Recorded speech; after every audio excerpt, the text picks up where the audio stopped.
I'm trying this. Click profile, top right of not homepage. I'm gonna have to do this for screen here.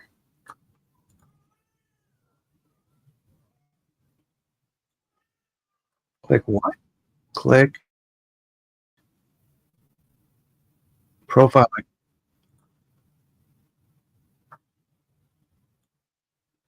Select my live stream shows.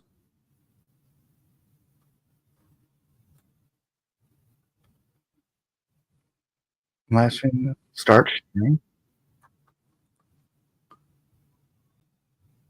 No.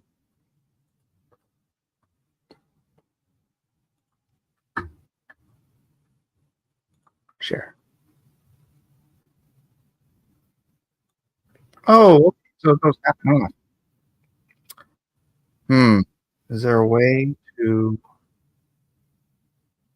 All right, select the entire screen, window, or tab you'd like to share. Click share to confirm. Click share to confirm. Hey guys, sorry, I'm trying to figure this thing out for sharing my live stream. I'll click share to confirm.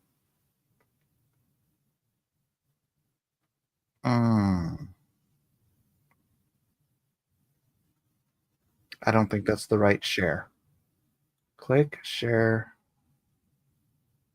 Click share to confirm. I know it's sharing, but is there a way to like? I guess I can always switch. Hey, Oli, what's up, buddy? Computers can be special sometimes. I get that. Ha ha ha. All right. I'm going to follow you, Oli, and you are going to be a moderator. All right. Amy is also a moderator. Okay. Bottom left says share. Wait, if you'd like to share the audio while sharing a Chrome tab, be sure to check the box on the bottom left that says share system audio. Okay, well, open show.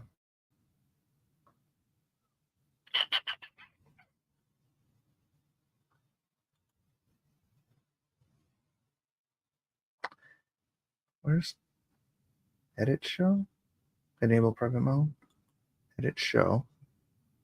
Nope, that didn't do it. Okay, that was the wrong thing to do.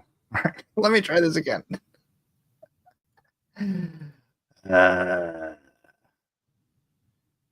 Start sharing.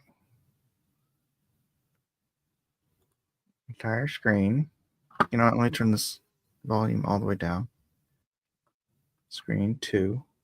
Share. Oh, wait. Test.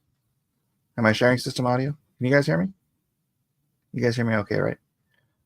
All right. View and clone items from this show. Enable private mode. Okay, open show. Why can't I see this on my computer? I can see it on my phone.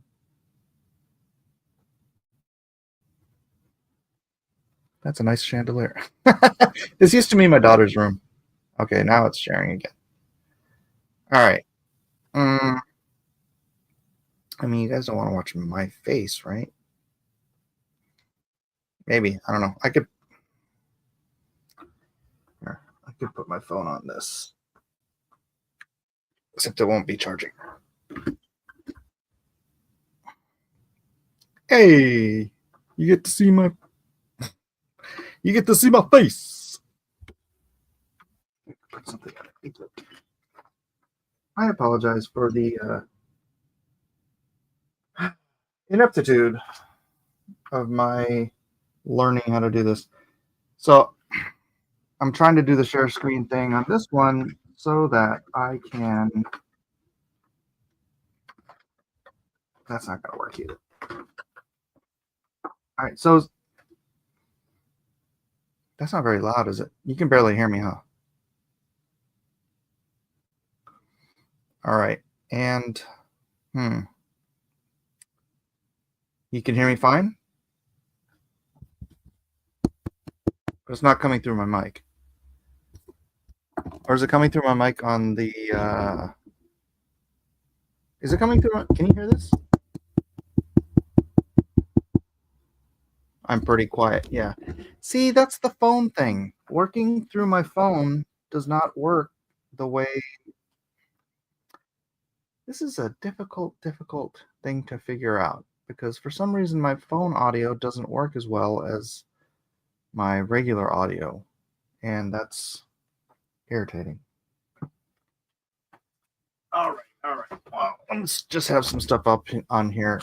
And see, that's going to be super low resolution. Well, not low. Is there not a way that I can blow up this screen? I hear you fine on whatnot. Is it really quiet though, Amy?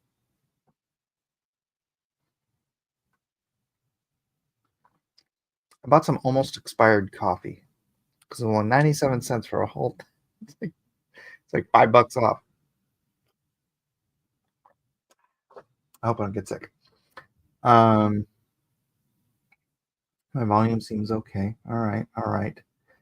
Well, here I am, ladies and gentlemen, back on Whatnot. Please do check out my Buy It Now bin if you like.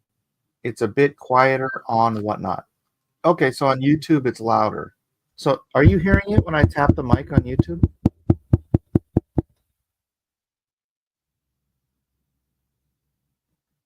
Because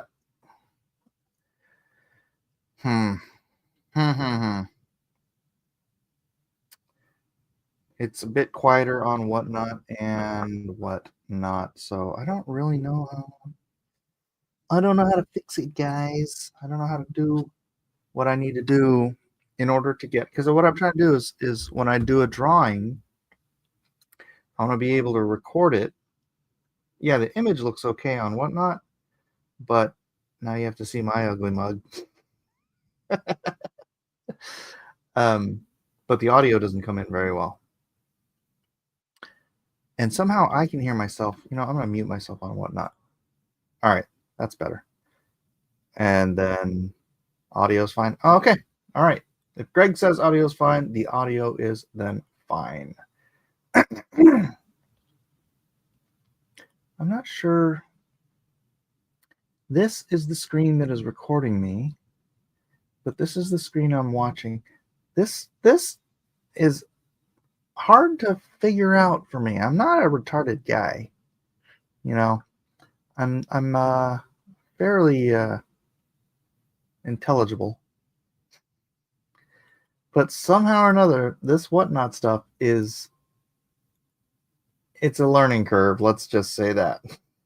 Showing your own image is up to you. Might drive more engagement. Oh, well, come on in, everybody. We're going to do some drawing today here on Whatnot. We're going to show you some... Well, what's the point in that? I've already got it down here.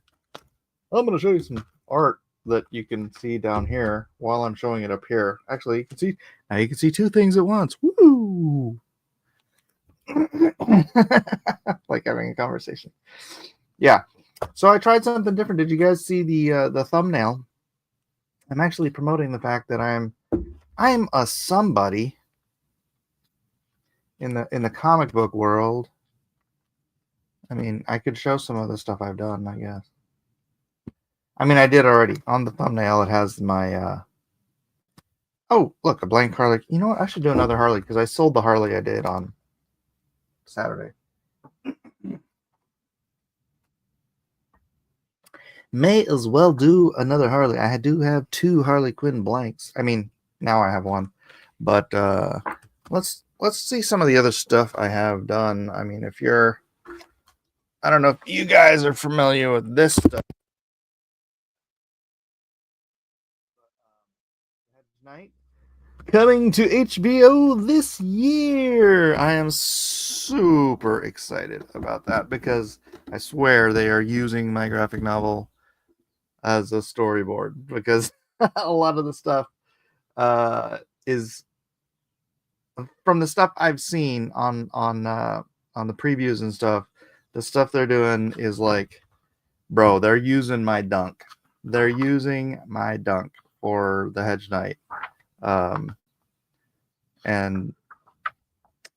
I'm just super stoked. I'm super freaking stoked. Fuzzy Creature, is Shadow the Conqueror 2 coming out? Shadow the Conqueror 2, much like Lone Star did, is running into coloring issues.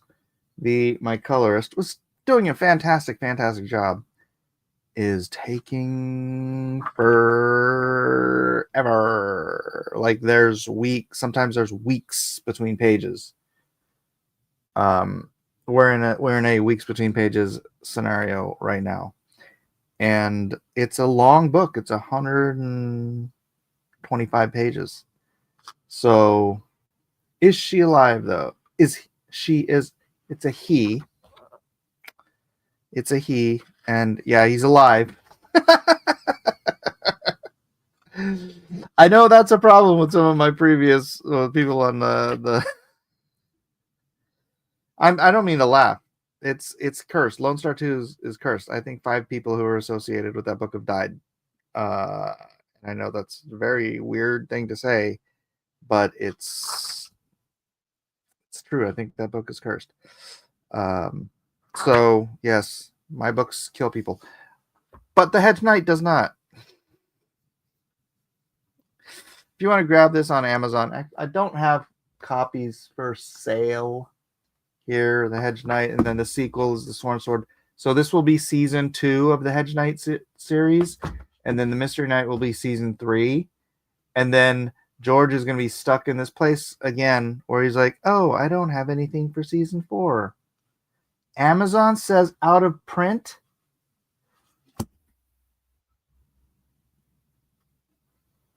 Are you serious right now? Amazon is the current publisher of this book. Hold on, look at this. You see this version? Game of Thrones prequel. These are signed by George, by the way. That's, I'm not selling these. Jet City is Amazon's publisher. It's Amazon's publisher. Amazon publishes this book. It was actually Amazon's first graphic novel from Jet City Comics. Out of print? How? What?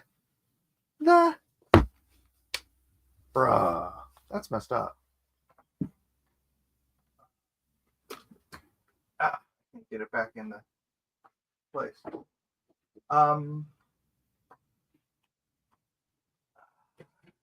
Here's some of the other stuff you might know me for. Bark, Batman, Arkham Unhinged,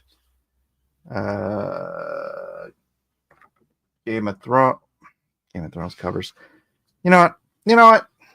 Well, let's not do this. You don't need to know my entire resume just because I want to draw you some comic stuff.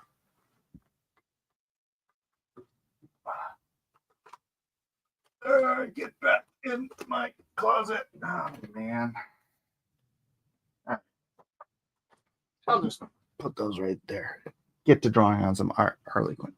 Looks like it's in print. Sorry for the false alarm.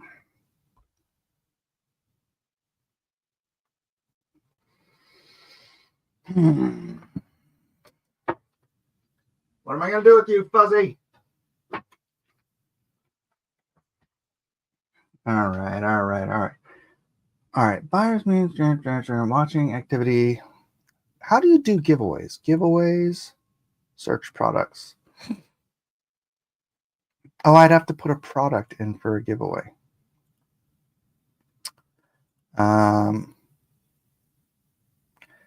Let's pin black and white sketch cover. Pin item. All right. And it's all over my... What? Now it's covering up my art. Okay, on the phone it's covering up my. Why is it opposite on my phone? So I'm watching it on the thing, and the art is on top, or the Harley Quinn is on top, and then I'm on the bottom. But on my phone, I'm on top.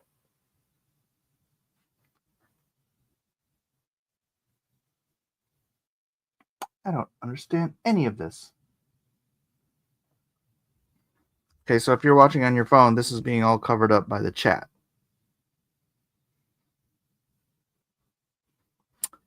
This was the false alarm.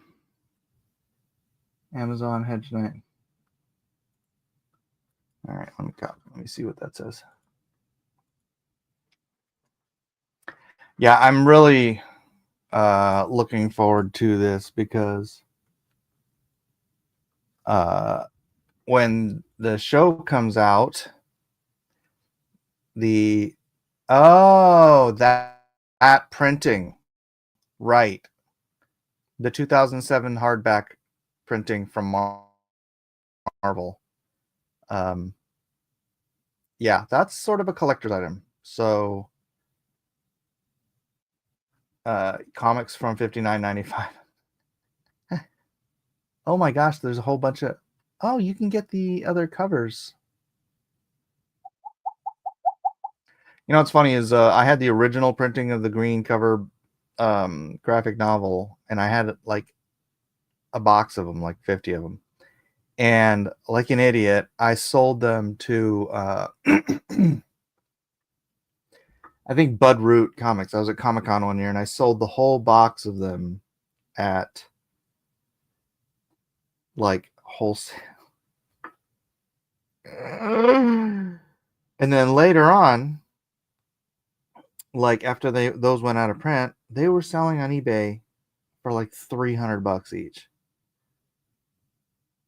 And I just a lot of options on it. It's easy to get in the mix up. Yeah. All right. On my phone, your face is on the bottom and the cover and covered by chat. Oh, good. I wonder why that is on my phone. It's so weird. All right. I know nobody ever sees me this early in the morning, huh? So, all right. If you're watching on Whatnot and you're here from Whatnot, not from one of my shared streams, how many people are watching on? Hold on. Let me exit full screen real quick so I can get a live view. 9 people.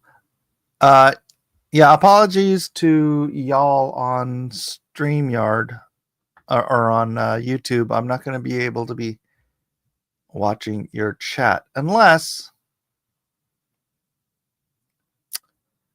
what? No talk about Heart of Darkness? We're not going to talk about Heart of Darkness, Hellstorm. Mountain Pass music. I heard Hedge Night and I came running. All right, you know what? Let me open another window here where I can actually watch my live stream and get the chat. Oh, you know what I can do? A pop-out window. YouTube.com.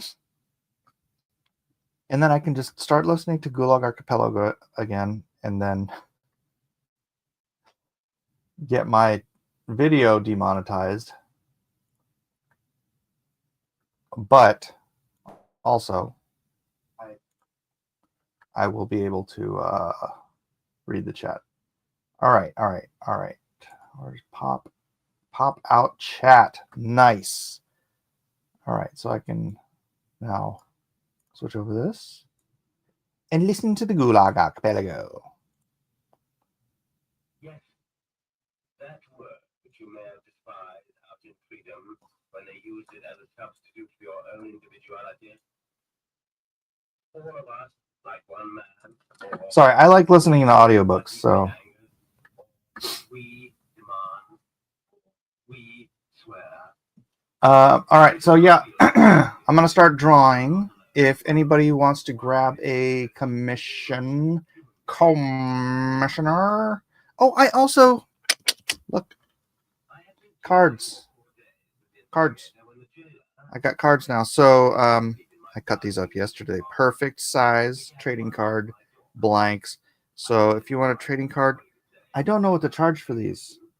I was gonna ask Phil Moy what he charges for his, and then add 50%. But that is also an option that I should make. Maybe I should do that first.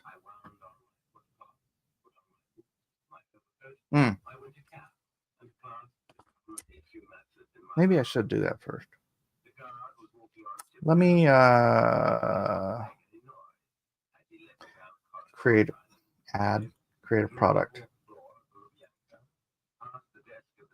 I'm going to create a temporary listing. Trading card games, toys and hobby, comics and manga. Action figure, beauty, babies, books, I'm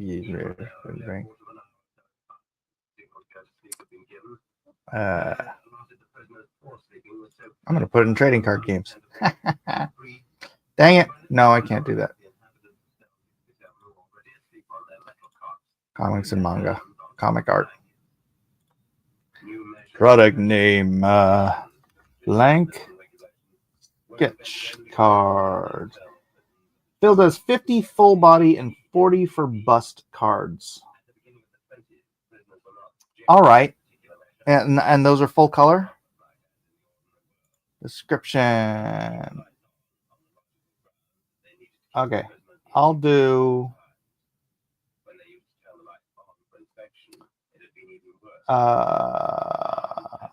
blank sketch cards. Decline. Original art sketch cards. 181. Yeah, sorry. I should turn my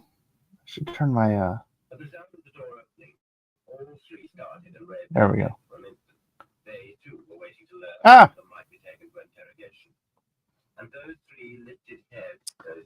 How much should I do? 75?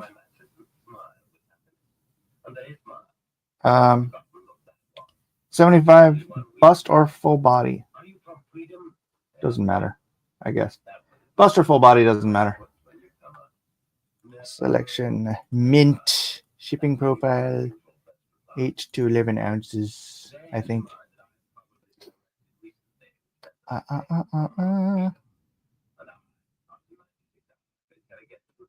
Yeah, black and white or color, I guess, doesn't matter.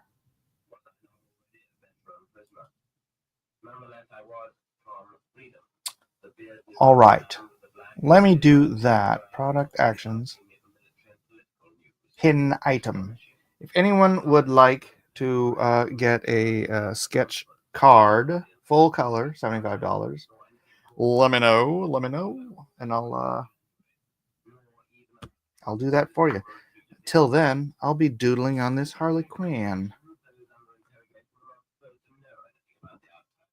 Or should I do a sketch card so that I can just put it in my bin? Maybe this will be a stretch card stream. Did I just say stretch card? I won't stretch the cards. I'll just draw the cards. So, all right. All right, who should I draw, guys? Give me a character. I'm gonna need glasses for this because the stretch card is so small. Oh, look, I've got a Game of Thrones shirt on. Ow! Bang my hand. I guess a stretch card would be Reed Richards. Wah, wah, wah, wah. What's up, Pizza Baba? Let's see. How about Silver Surfer with Harley Quinn on the surfboard? Ooh, Silver Surfer.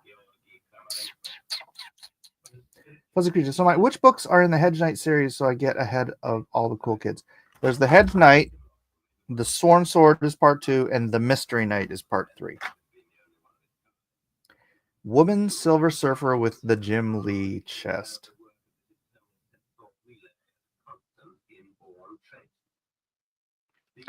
A shadow would be cool. Let me see what the people on Whatnot suggest. I actually do kind of feel like drawing a Silver Surfer. I do kind of like want to draw a Silver Surfer. So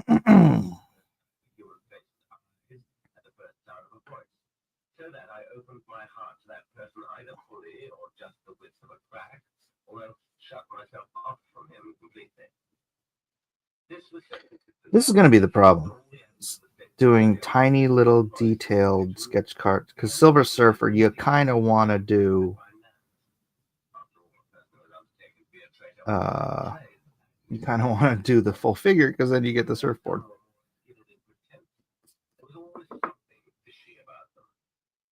On the other hand, the sensor relay helped me distinguish those whom I could, from the very beginning of our acquaintance, completely disclose my most precious depths and secrets for which heads roll. As it was that I got through 8 years of imprisonment, 3 years of exile. Can you guys hear the Gulag Archipelago behind me? Which were in no wise less dangerous. During all those 17 years, I recklessly revealed myself to dozens of people and didn't make a misstep even once. I have never read about this trait anywhere, and I mention it here for those interested in psychology. It seems to me that such spiritual sensors exist in many of us, but because we live in too technological and rational an age, we neglect this miracle and don't allow it to develop. We set up the cart. I was then ready to talk, in a whisper, of course, and lying down. There was not to be you hear me, but do you hear the audio? Turn down the volume a little after ringtone attacks. Oh. Tomorrow night is for sleeping. That was the most intelligent thing to do. At any minute, one of us could have been pulled out for interrogation and held until 6 a.m., when the interrogator would go home to sleep, but we were forbidden to. One night of undisturbed sleep was more important than all the fates on earth. One more thing held me back, which I didn't quite catch right away, but it felt nonetheless from the first words of my story. Oh, good, you hear the talking. Yeah, that's... I'm listening to the Gulag Archipelago by Alexander Solzhenitsyn. And the good news I had begun to recount with such enthusiasm might not be good news for us at all. My cellmates turned on their side, covered their eyes with their handkerchiefs to keep out the light from the 200-watt bulb, wound towels around their upper arms, which were chilled from lying on top of blankets, hid their lower arms specially beneath them, and went to sleep. And I lay there, filled to the brim with the joy of being among them. 1 hour ago, I could not have counted on being with anyone. I could have come to my end with a bullet in the back of my head, which is what the interrogator kept promising me, without having seen anyone at all. Interrogation still hung over me, but how far it had retreated. Tomorrow, I would be telling them my story. They're not talking about my case, of course, and they would be telling me their stories too. How interesting tomorrow would be. One of the best days of my life. But very early and very clearly, I had this consciousness that prison was not, and that this for me, the most important turning point in my life. Every detail of the cell interested me. Sleep fled. When the peephole was not in use, I studied it all closely. Up there at the top of one wall was a small indentation the length of 3 bricks, covered by a dark blue paper blind. They had already told me it was a window. Yes, there was a window in the cell, and the blind served as an air raid blackout. Tomorrow there would be weak daylight, and in the middle of the day they would turn off the glaring light bulb. How much that meant to have daylight in daytime. I'm just joking, Mike. Don't do any of my suggestions. Might I recommend as audiobook Watcher of the Damned by Mrs. R.H. Snow, Chapter 1, Slow, Chapter 2, Stuff Goes Down, Chapter 3, World Opens Up, More, I Can't Say. What is happening to George's involvement with the House of the Dragon? I haven't been paying attention. I've been duly occupied with other stuff, so I haven't been much paying attention. And George has not answered my most recent email. I had a question about the retrospective. So He usually takes his sweet time getting back to me via email, but he does get back to me eventually. But I have no idea about that. What a cozy life. Chess, books, cots with springs, decent mattresses, clean linen. I could not remember having slept like this during the whole war. There was a warm parquet floor. One could take nearly 4 strides from window to door in the aisle between the cots. No, indeed, this central political prison was a real resort. And no shells reported. I remember their sound, the high-pitched sobbing way up overhead, then the rising whistle and the crash as they burst. Yes, I'm doing Female Surfer. Everything trembled from the four blasts of what we called Dr. Goebbels' mortar rockets. And I remember the wet snow and mud near Wormdit, where I had been arrested, which our men were still wading through to keep the Germans from breaking out of our encirclement. All right, then, the hell with you.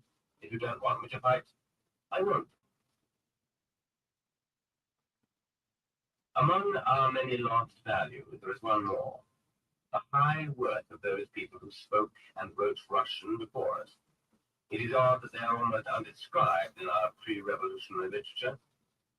Only very rarely do we feel their breath from Marina Tsvetaeva or from Mother Maria in her recollections of Bloch. They saw too much to settle on any one thing. They reached toward the sublime too. What's up, crowd? Please call me Breaks, and that's it for the noobs. We call her Rose around these parts.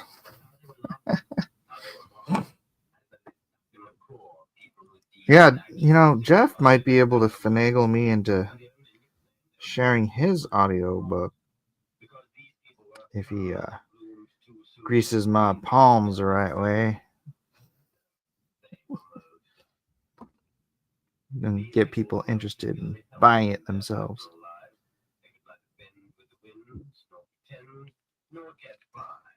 Every word declared an opinion, a passion, a protest. And it was just such people the mowing machine cut down. Just such people the chalk cutter shredded. I am almost fearful of saying it, but it seems as though on the eve of the 1970s, these people are emerging once again. That is surprising. It was almost too much to hope for. They had passed through the very same cell, but the cell walls, the wallpaper had long since been stripped off, and they had been plastered, whitewashed, and painted more than once. Gave off nothing of the past. On the contrary, the walls now tried to listen to us with all right, I'm going to do something a little weird here because the Silver Surfer is usually illustrated and colored, even if he's in space or she's in space, as if she's on Earth. She usually has the blue and the brown, like reflectives, he, she, depending which version. And in space, that wouldn't make any sense at all because he would be reflecting space. So I'm kind of uncertain which way I want to do that. Do I want to do the standard? I mean, it doesn't make any sense logically, but it makes sense like visually. Maybe nebula color. Yeah, I was thinking. Yeah, maybe if I do a nebula background. That's the thing about cards. It's so easy to do with backgrounds because it's so small. And then bounce those colors around on the rim lighting and then do a black core. I think I'll do that. I think I will do that. So let me do some nebula colors and pick some brownish, yellow, And There were people to listen to it, people with whom to compare notes. Right. They were impressed with the lively let's eyebrows. start. Is there a brighter yellow? They call me yet mellow yellow.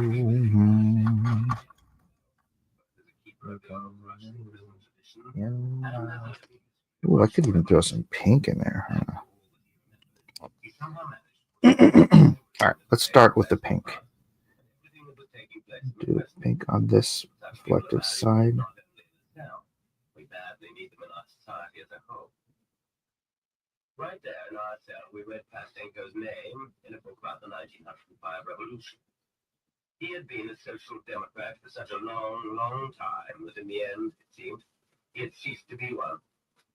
He had been sentenced to his first prison term in 1904 while still a young man, but he had been freed outright under the manifesto proclaimed on October the 17th, 1905.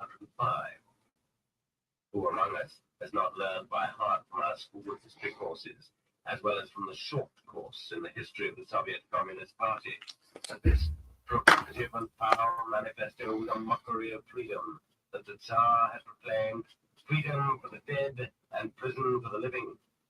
But the epigram was bogus. The manifesto declared that all political parties were to be tolerated, and that a state Duma was to be convened, and it provided for an amnesty which was honest and extremely extensive. The fact that it had been issued under duress was something else again. Indeed, under its terms, none other than all political prisoners without exception were to be released without reference to the term and type of punishment they had been sentenced to. Only criminals remained in prison. The Stalin amnesty of July 7, 1945, true it was not issued under duress, was exactly the opposite. All the political prisoners remained in prison. His story about that amnesty was interesting. In those years, of course, there were no muzzles on the prison windows, and from the cells of the Belaya Tsyapkov prison, in which Pastenko was being held, the prisoners could easily observe the prison courtyard and the street, and all arrivals and departures, and they could shout back and forth as they pleased to ordinary citizens outside. During the day of October 17th, these outsiders, having learned of the amnesty by telegraph, announced the news to the prisoners. In their happiness, the political prisoners went wild with joy. They smashed window panes, broke down doors, and demanded that the prison warden release them immediately. And were any of them kicked right in the snout with jackboots, or put in punishment zone? Or was anyone deprived of library and commissary privileges? Of course not. In his distress, the warden ran from cell to cell and implored them. Gentlemen, I beg of you, please be reasonable. I don't have the authority to release you on the basis of a telegraph report. I must have direct orders from my superiors in Kiev. Please, I beg of you. You will have to spend the night here. And in actual fact, they were most barbarously kept there for one more day. After Stalin's amnesty, as I will recount later, those amnesties were held in prison for another 2 or 3 months, and were forced to slog away just as before. And no one considered this illegal.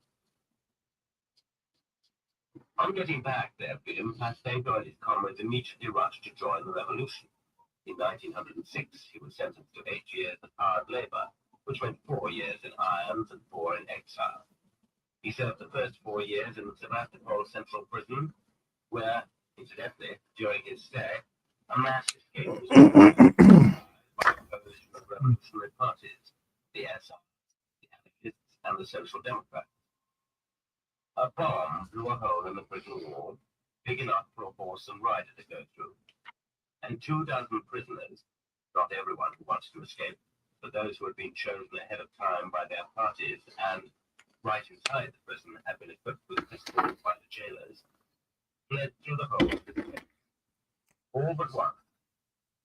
Anatoly Pastenko was elected by the Russian Social Democratic Party not to escape, but to cause a disturbance in order to distract the attention of the guards.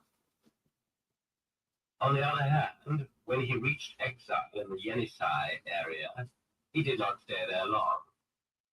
Comparing his stories, and later those of others who had survived, with the well-known fact that under the Tsar, our revolutionaries escaped from exile by the hundreds and hundreds, and more of them went abroad, one comes to the conclusion that the only prisoners who did not escape from Tsar exile were the lazy ones, because it was so easy. Mastenko escaped, which is to say, he simply left his place of exile without a passport. He went to Vladivostok, expecting to get aboard a steamer to join acquaintance there. Somehow, it did not work out. So then, still without a passport, he calmly crossed the whole of Mother Russia on a train and went to Ukraine, where he had been a member of the Bolshevik underground and where he had first been arrested. There, he was given a false passport, and he left to cross the Austrian border. That particular step was so routine, Mastenko felt himself so safe from pursuit, that he was guilty of an astonishing piece of carelessness. Having arrived at the border and having turned in his passport to the official there, he suddenly discovered he could not remember his new name. What was he to do? There were 40 passengers altogether, and the official had already begun to call off their names. Mastenko thought up a solution. He pretended to be asleep. He listened as the passports were handed back to their owners, and he noted the name Makarov was called several times without anyone responding. But even at this point, he was not absolutely certain it was his name. Finally, the dragon of the imperial regime bent down to the underground revolution and politely tapped him on the shoulder. Mr. Makarov, please, here is your passport. Mastenko headed for Paris. He got to know Lenin and Luchatsky and carried out some administrative duties at the party school at Longjumeau. At the same time, he studied French, looked around him, and decided that he wanted to travel farther and see the world. Before the war, he went to Canada, where he worked for a while, but he spent some time in the United States as well. He was astonished by the free and easy, yet solidly established life in these countries, and he concluded that they would never have a proletarian revolution, and even that they hardly needed one. Then, in Russia, the long-awaited revolution came, sooner than expected, and everyone went back to Russia, and then there was one more revolution. Mastenko no longer felt his former passion for these revolutions, but he returned, compelled by the same need that urges birds to their annual migration. Soon, Mastenko returned to the motherland. He was followed by a Canadian acquaintance, a former sailor on the battleship Potemkin, one of the mutineers, in fact, who had escaped to Canada and there. This former Potemkin everything he owned, his farm and cattle, and returned to his native region with his tractor to help build sacred socialism. He enlisted in one of the first agricultural communes and donated his tractor to it. The tractor was driven any which way by whoever happened along and was quickly ruined. And the former Potemkin said that things turned out very differently from the way he had pictured them for 20 years.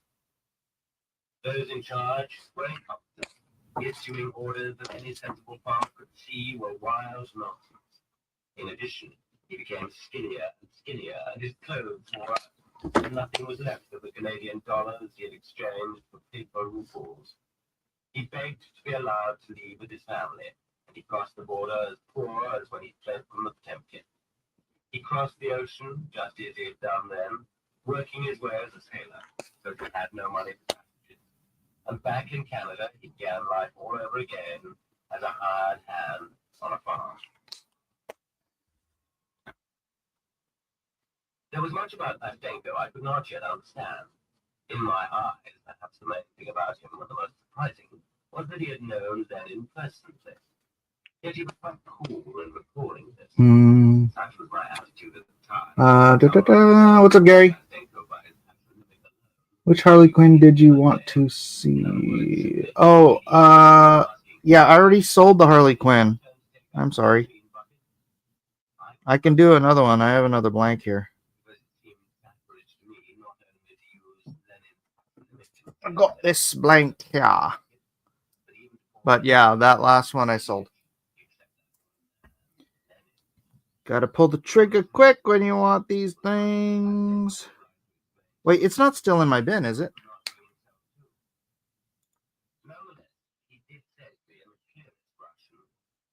shall not make No, it's not in my bin. graven image, but I fail to understand him. Observing my enthusiasm, Later, Dark Admiral. he insisted, your it's a mistake for you to get that maxim of Descartes. Question everything. Question everything. What did this mean? Everything. Certainly not everything. It seemed to me that I questioned enough things as it was. That's not that. Or, he said, hardly any of the old hard labor political prisoners of Tsarist times are left. I am one of the last. All the hard labor political I'm doing all right, Gary. How about you, man?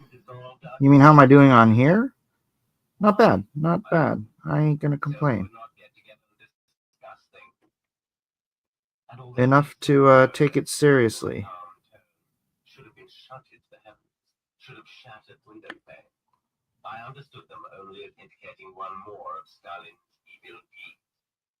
It was a troublesome act, but without roots. One thing is absolutely definite. Not everything that enters our ears penetrates our consciousness.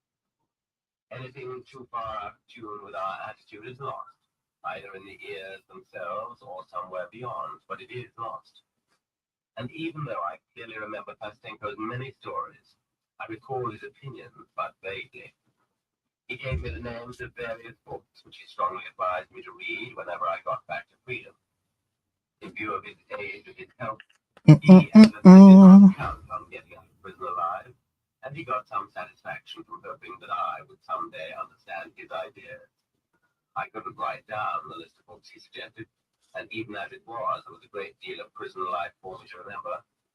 But I at least remembered those titles which were closest to my taste then. Untimely Thoughts by Gorky, whom I regarded very highly at that time, since he had, after all, outdone all the other classical Russian writers in being proletarian. And Plekhanov, A Year in the Motherland.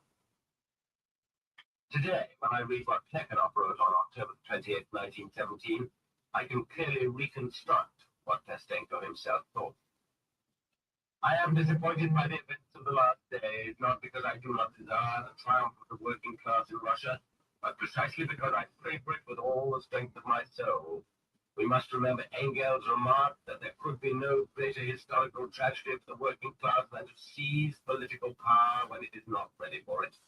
Such a seizure of power would compel it to retreat far back from the positions which were won in February and March of the present year.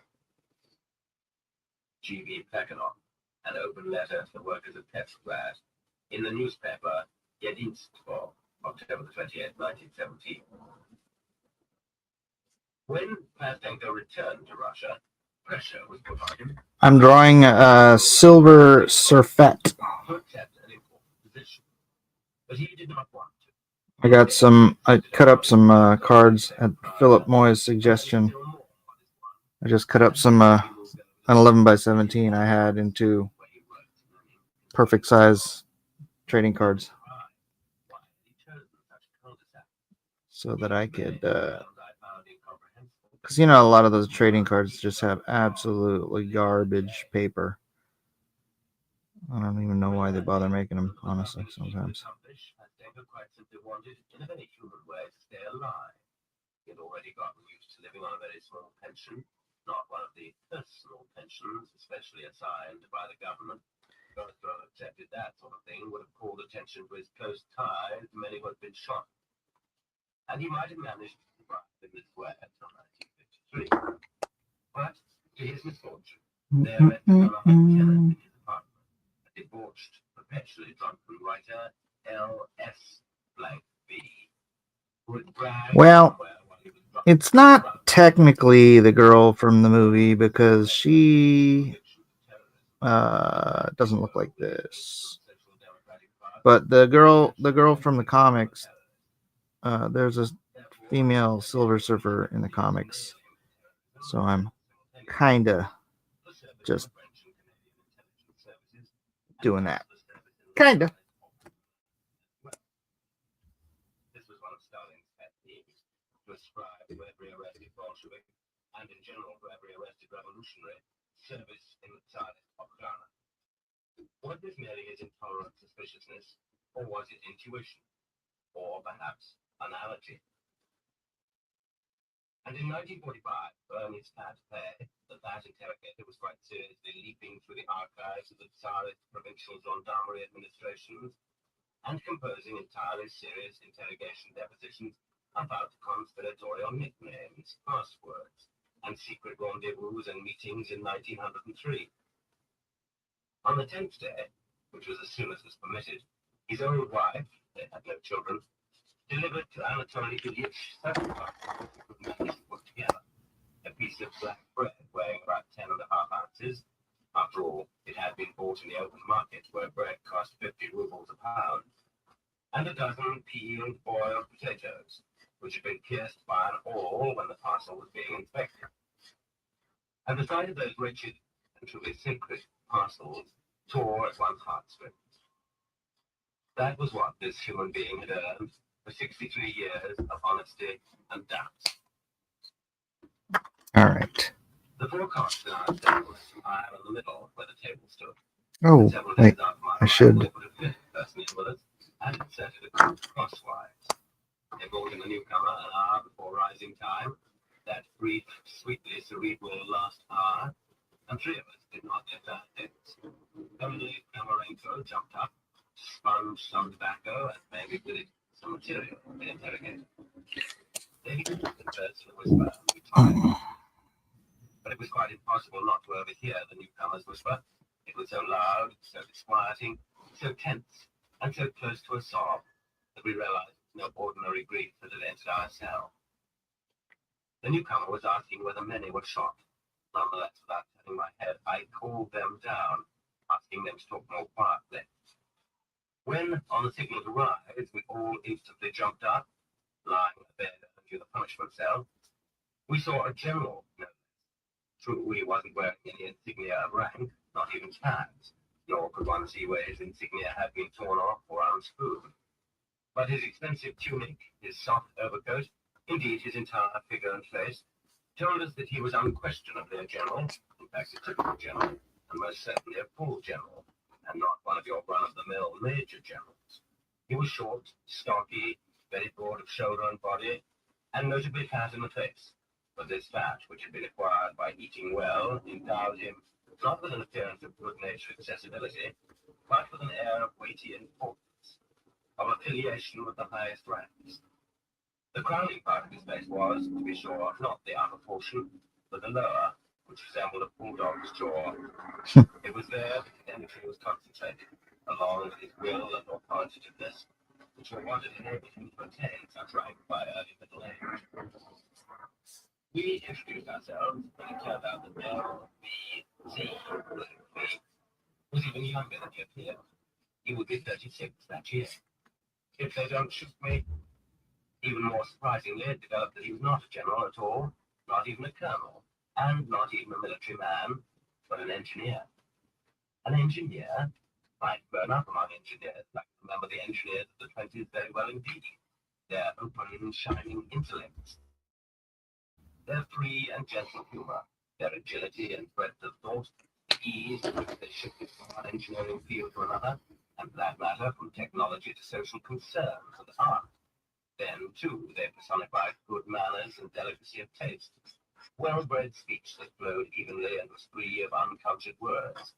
One of them might play a musical instrument, another dabble in painting, and their faces always bore a spiritual imprint.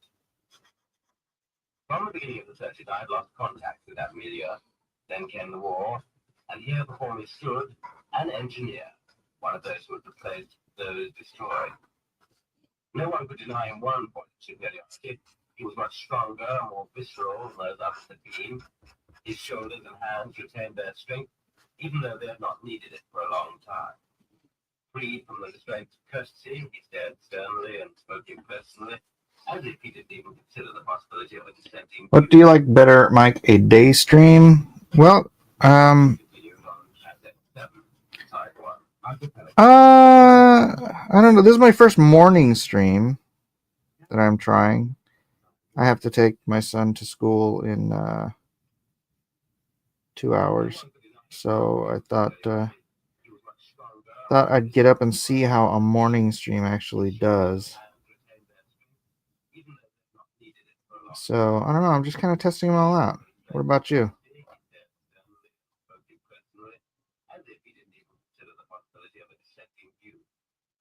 He had grown up differently from those others too, and he worked differently.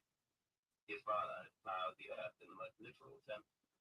Lenya, the blank V, had been one of those disheveled, unenlightened peasant boys whose wasted talents so distressed Belinsky and Tolstoy.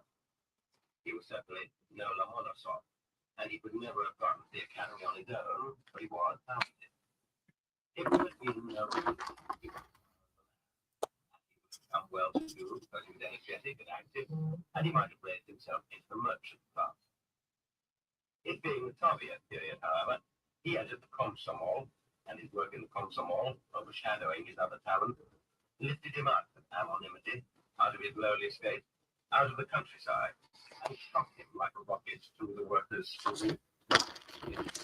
All right, let's get to some inking.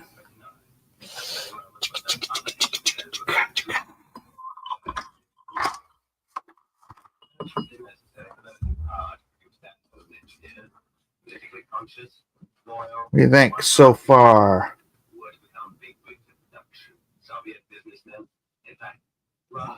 You're like, what the heck is that? I can't see nothing. Am I working on any project? I'm just working on my own book. You know, nobody's business. Thank you, Amy.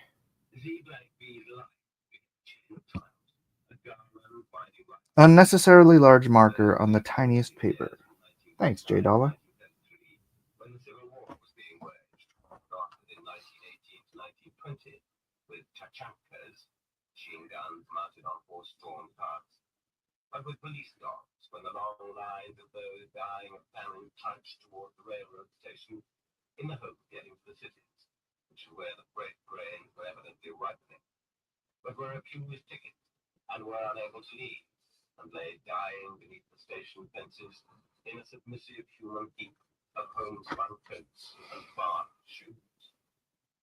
In those same years, Z-V not only did not know that bread was rationed to city dwellers, but at a time when a manual laborer was receiving 60 rubles a month in wages, he enjoyed a student's scholarship of 900 rubles a month.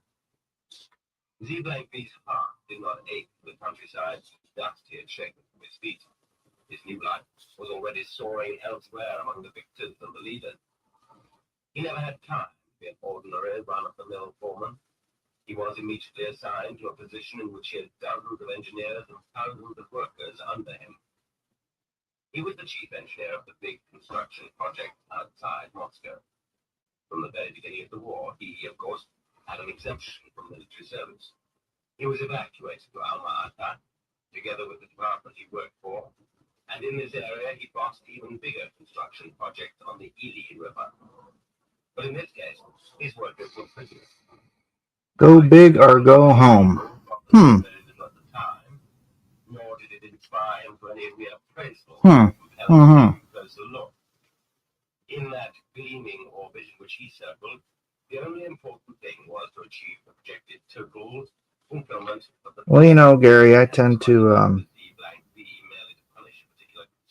I guess, do just that, huh? I like to go, if I see a value in something, I try to dive in and see if I can make it work. I guess go big or go home encapsulates that a bit. The war years, deep in the rear, were the best years in Z-V's life. Such is the eternal and universal aspect of war. The more grief it accumulates at one of its poles, the more joy it generates at the other. Z-V had not only a bulldog's jaw, but also a swift, enterprising, business-like grasp. With the greatest skill, he immediately switched to the economy's new wartime rhythm. Everything but victory, give and take in the war will write it all off. He made just one small concession to the war. He got along without suits and neckties, and camouflaging himself in khaki color, had chrome leather boots made to order, and donned a general tunic. the very one which he appeared before us. That was fashionable and not uncommon at the time. It provoked neither anger in the war wounded nor reproach. Big go big marker or go. Gotcha. To have some fun. He had wild money. When do you stream, Gary? I see you all over the place on the schedule. Like a little barrel with expense money. And to him, 10 ruble notes were like kopecks, and thousands like single rubles. C-B didn't forward them, regret spending them, or keep count of them. He counted only the women who passed through his hands, and particularly those he had uncorked. This count was his sport. In the cell, he assured us that his arrest had broken off the count at 290 plus, and he regretted he had not reached 300. What did I just say? I don't know. What did I just say? He had the virility of a Rasputin. One can probably believe him. And he was quite prepared to describe one episode after another. It was just that our ears were not prepared to listen to it. Even though no danger threatened him during those last years, he had frantically grabbed these women, messed them up, and then thrown them away like a greedy diner eating boiled crayfish, grabbing one, devouring it, sucking it, then grabbing the next. He was so accustomed to the malleability of material, to his own vigorous boar-like drive across the map. See, this is what happens when you start dropping the ink lines in. Starts popping off. Look at that. That's okay. I'm glad I made this choice. He forgot that the more success one gained, the more envy one arises. As he found out during his interrogation, a dossier had been accumulating against him since way back in 1936. On the basis of an anecdote he had carelessly told at a drunken party. More denunciations had followed, and more testimony from agents. After all, one has to take women to restaurants where all types of people see you. Another report pointed out that he had been in no hurry to leave Moscow in 1941, that he had been waiting for the Germans. He had, in actual fact, stayed on longer than he should have, apparently because of some woman. C-B took great care to keep his business deal clean. He quite forgot the existence of Article 58. Nonetheless, the avalanche might not have overwhelmed him had he not grown overconfident and refused to supply building materials for a certain prosecutor's dasher. That was what caused his dormant case to awaken and tremble and start rolling. And this was one more instance of the fact that cases begin with the material self-interest of the two boys. The scope of C-B's concept of the world can be judged by the fact that he believed there was a Canadian language. During the course of 2 months in the cell, he did not read a single book, not even a whole page. And if he did read a paragraph, it was only to be distracted from his gloomy thoughts about his interrogation. It was clear from his conversation that he had read even less in freedom. He knew of Pushkin as the hero of Gordy's story. And of Tolstoy, he knew only, in all probability, that he was a deputy of the Supreme Soviet. On the other hand, was he a 100% loyal communist? Was he that same socially conscious proletarian who had been brought up to replace Palchinsky and von Meck and their ilk? This was what was really surprising. He was most certainly not.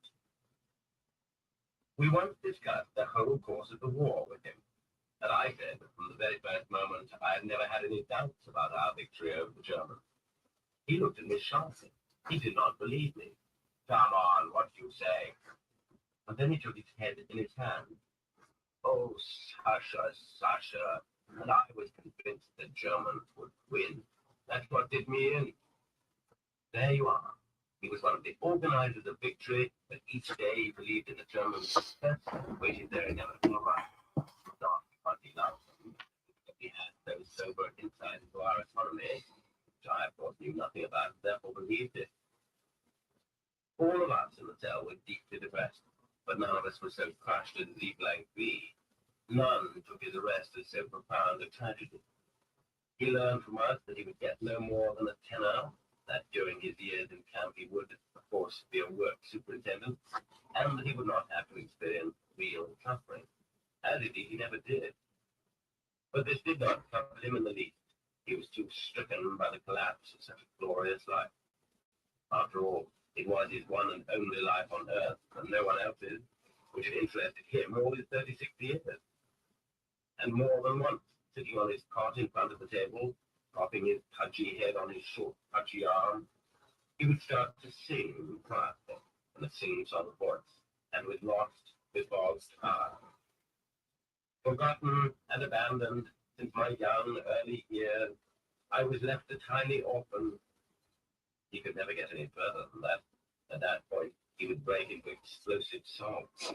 All that bursting strength which could not break through the walls they enclosed him, he turned inward toward self-pity, and toward pity for his wife. Every 10th day, if oftener was not allowed, his wife, long since unloved, brought him rich and bountiful food parcels, the whitest of white bread, butter, red caviar, veal, sturgeon.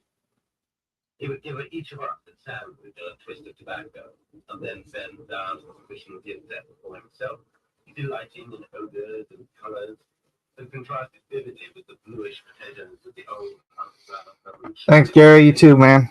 Appreciate you. Then his tears would start to pour again, week up.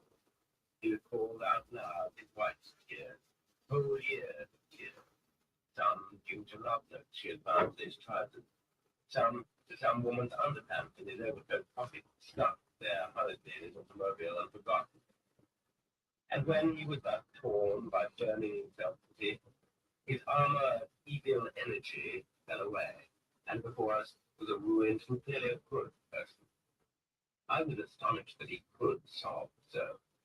The Estonian Arnold Susi, our cellmate with the grey bristles in his hair, explained it to me. Cruelty is invariably accompanied by sentimentality. It is the law of complementaries. For example, in the case of the Germans, the combination is a national trait. Astenko, on the other hand, was the most cheerful person in the cell, even though, in view of his age, he was the only one who could not count on surviving and returning to freedom. Flinging an arm around my shoulders, he would say, "To stand up for the truth is nothing. For truth you have to sit in jail." Or else he taught me to sing this song from Tsarist Hard Labor Day. How's it looking? And if we have to perish in mines and prisons wet, our cause will ever find renown in future generations yet. And I believe this. May these pages help his faith come true. Oh. The old standby. Please follow me. I am here to collect new followers. Please and thank you.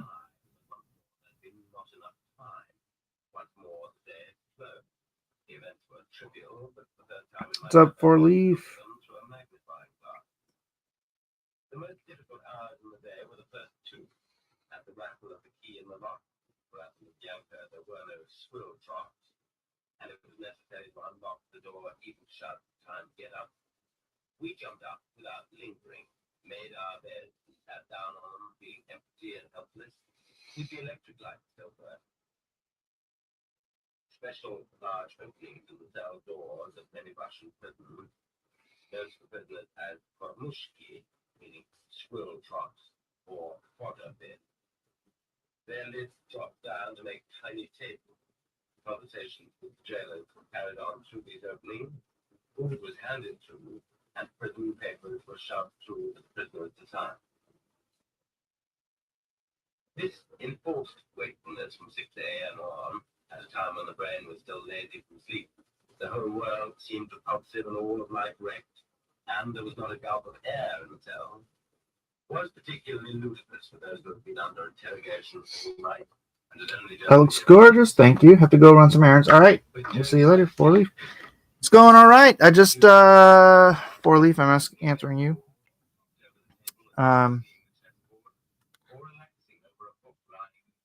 Wow, J Dollar. Is that seriously the last thing that was said on the YouTube channel?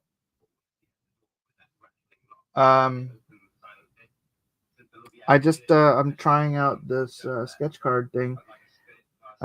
Phil Moy told me told me he just takes good paper, Strathmore, and cuts it into sketch card size paper because it's better paper than pretty much any sketch card um, stuff you can buy. So I don't think anybody else, unless you actually buy Strathmore sketch cards. I've never seen them, but I can't imagine they don't exist. They cut stuff in all kinds of sizes. But yeah, I'm trying that out, and not gonna lie, kind of digging it. Kind of digging it. As I am so detail oriented, I actually kind of enjoy doing this super tiny detailed stuff. Opening the peephole cover once a minute for inspection. During my time, this word Vertukai had already come into wide currency for the jailers. It was said to have originated with Ukrainian guards who were always ordering Shtoi, Kane Vertukais. And yet it is also worth recording the English word for jailer, turnkey, is Vertikyn in Russian. That's a Vertukai here in Russia is also one who turns the key. But one procedure was carried out during those 2 hours, the morning trip to the toilet. When the guard roused us, he made an important announcement. He designated the person from our cell who was to be entrusted with the responsibility of carrying out the latrine bucket. In more isolated, ordinary prisons, the prisoners had enough freedom of speech and self-government to decide this question themselves. But in the chief political prison, such an important event could not be left to chance. So then you formed up in single file, hands behind your backs, at the head of the line, the responsible latrine bucket bearer carried chest high the 2-gallon tin pail with a lid on it. When you reached your goal, you were locked in again, each having first been handed a small piece of paper the size of 2 railway tickets. At the Lubyanka, this was not particularly interesting. The paper was blank and white, but there were enticing prisons where they gave you pages of books, and what reading that was. You could try to guess whence it came, read it over on both sides, digest the contents, evaluate the style, and when words had been cut in half, that was particularly essential. You could trade with your comrades. In some places they handed out pages from the once progressive Granat Encyclopedia, sometimes awful said from the classics, but I don't mean belles lettres either. Visits to the toilet thus became a means of acquiring knowledge. But there's not that much to laugh at. We are dealing with that crude necessity which is considered unsuitable to refer to in literature, although there too it has been said with immortal adroitness, blessed is he who early in the morning. This allegedly natural start of the prison day is a trap for the prisoner that will grip him all day, a trap for his spirit, which is what hurt. Given the lack of physical activity in prison and the meager food and the muscular relaxation of sleep, a person is just not able to square accounts with nature immediately after rising. Then they quickly returned you to the cell and locked you up until 6 p.m., or in some prisons, until morning. At that point, you would start to get worried and be worked out by the approach of the daytime interrogation period and the events of the day itself, and you would be loading yourself up with your bread ration, water, and fuel. But no one's going to let you visit that glorious accommodation again, easy access to which free people are incapable of appreciating. This debilitating, banal need could make itself felt day after day, shortly after the morning toilet trip, and would then torment you the whole day long, oppress you, rob you of the inclination to talk, read, think, and even of any desire to eat the meager food. People in the cells sometimes discuss how the Lubyanka system and schedule, and those in other prisons as well, had come into being, whether through calculated brutality or as a matter of chance. My opinion is that both factors are involved. The rising time is obviously a matter of malicious intent, but much of the rest evolved automatically at first, which is true of many of the brutalities of life generally, and was then discovered by the powers that be to be useful and was therefore made permanent.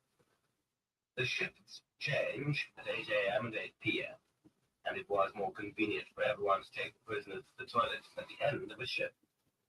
Letting them out singly in the middle of the day with extra trouble and meant extra precaution, and no one got paid for that. The same was true of the business of eyeglasses. Why should one worry about that at 6 a.m.? They could be returned to the owners just before the end of the shift instead. So now we heard them being brought around. Doors were being opened. We could guess whether someone wore them in the cell next door. And didn't your co-defendant wear spectacles? If we didn't feel up to knocking out a message on the wall, this was punished very severely. A moment later, they would bring the eyeglasses to our cell. Pastenko used them only for reading, but Swissy needed them all the time. He could stop squinting once he put them on. Thanks to his form-rimmed glasses and straight lines above the eyes, his face became severe, perspicacious, exactly the face of an educated man of our century, as we might picture it to ourselves. Back before the Revolution, he had studied at the Faculty of History and Philology of the University of Petrograd, and throughout his 20 years in independent Estonia, he had preserved intact the purest Russian speech, which he spoke like a native. Later, in addition to Estonian, he spoke English and German, and through all these years he continued to read the London Economist and the German scientific Berichte summaries.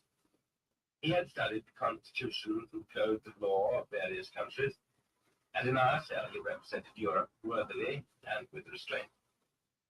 He had been a leading lawyer in Estonia, and been known as Kutsu, meaning golden tongue.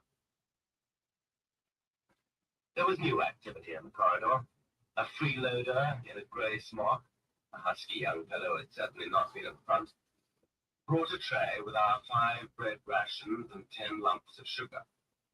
Our cell stoolie hovered over them, even though we would inevitably cast lots for them, which we did because every least detail of this was important. The heel of the loaf, for instance, and the number of smaller pieces needed to make the total weight come out right, and how the crust adhered or doesn't to the inside of the bread. And it was better that fate should decide. Where indeed in our country did this casting of lots not happen, was the result of our universal and endless hunger, and the army or ration were divided up. All right.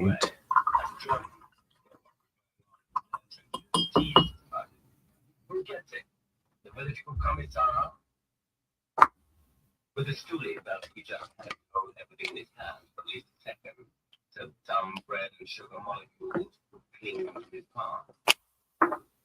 That power with wet bread with its I need a good pen, a good pen. Give me the good pen. the day. This is when it began. And everyone has had his problem. Had he allocated his bread ration wisely the day before? Should he cut it with a thread, or break it up greedily, or slowly, quietly nip off pieces one by one? Should he wait for tea, or pile it into it right now? Should he leave some for dinner, or finish it off at lunch? And how much? In addition to these wretched dilemmas, what wide-ranging discussions and arguments went on, for our tongues had been liberated, and with bread we were once more men, provoked by this 1 pound chunk in our hand, consisting more of water than of bread. Incidentally, Pastenko explained that the workers of Moscow were eating the very same bread at that time. And generally speaking, was there any real bread grain in this bread at all? And what additives were in it? There was at least one person in every cell who knew all about additives, for after all, who hadn't eaten them during these past decades. Discussions and reminiscences began about the white bread they baked back in the 20s, springy, round loaves like sponge cake inside, with a buttery, reddish-brown top crust and a bottom crust that still had a trace of ash from the cold of the hearth. That bread had vanished for good. Those born in 1930 would never know what bread is. Friends, this is a forbidden subject. We agreed not to say one word about food. Once again, there was movement in the corridor. Tea was being brought around. A new young tough in a grey smock carrying a pail. We put our teapot up in the corridor. He poured straight into it from a pail, glass spout, into the teapot, into the runner, and the Where's the pink I was using? soon the biologist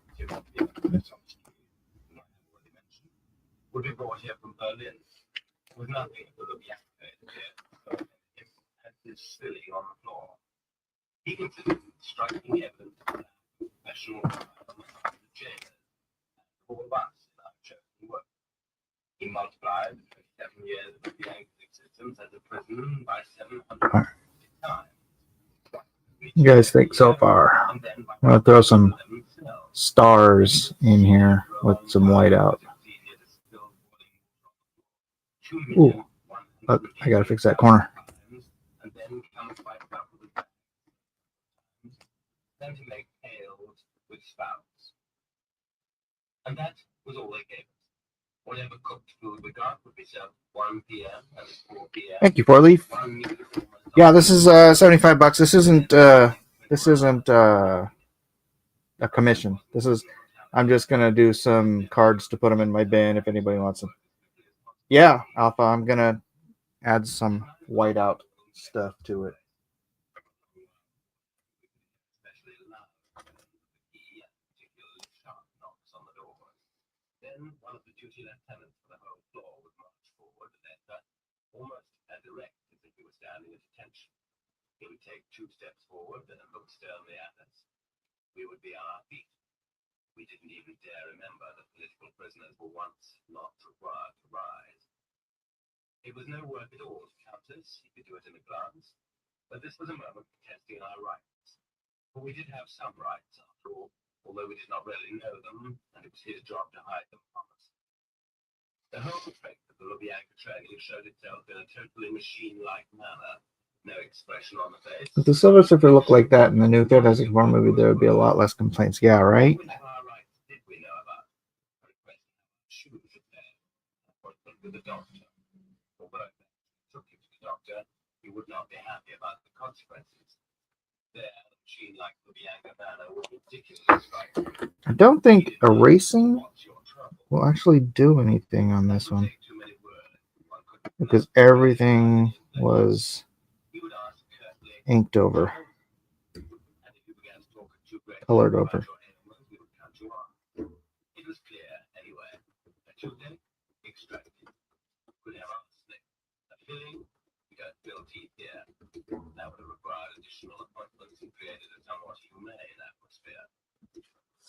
The prison doctor was interrogated as an executioner's right-hand man. The beaten prisoner would come to on the floor, and you could hear the doctor's voice. You can continue. The pulse is normal. After a prisoner's 5 days and nights in a punishment cell, the doctor inspects the frozen, naked body and says, "You can continue." If a prisoner is beaten to death, he signs the death certificate, cirrhosis of the liver, or coronary occlusion. He gets an urgent call to a dying prisoner in the cell, and he takes his time. And whoever behaves differently is not kept on in the prison. Dr. F.P. Guts would have earned nothing extra in our country. But our stoolie was better informed about his rights. According to him, he had already been under interrogation 11 months, and he was taken into interrogation only during the day. He spoke up and asked for an appointment with the prison chief. What? The chief of the whole of Bianca? Yes. His name was taken down. And in the evening, after taps, when the interrogators were already in their offices, he was summoned, and he returned with some macoca. This was very crude, of course, but so far they had not been able to think up anything better. It would have been a big expense to convert entirely to microphones in the walls, and impossible to listen in on all 111 cells for whole days at a time. Who would do it? Stool pigeons were cheaper and would continue to be used for a long time to come. But Kramarenko had a hard time. Sometimes he eavesdropped so hard that the sweat poured from him, and we could see from his face that he didn't understand what we were saying.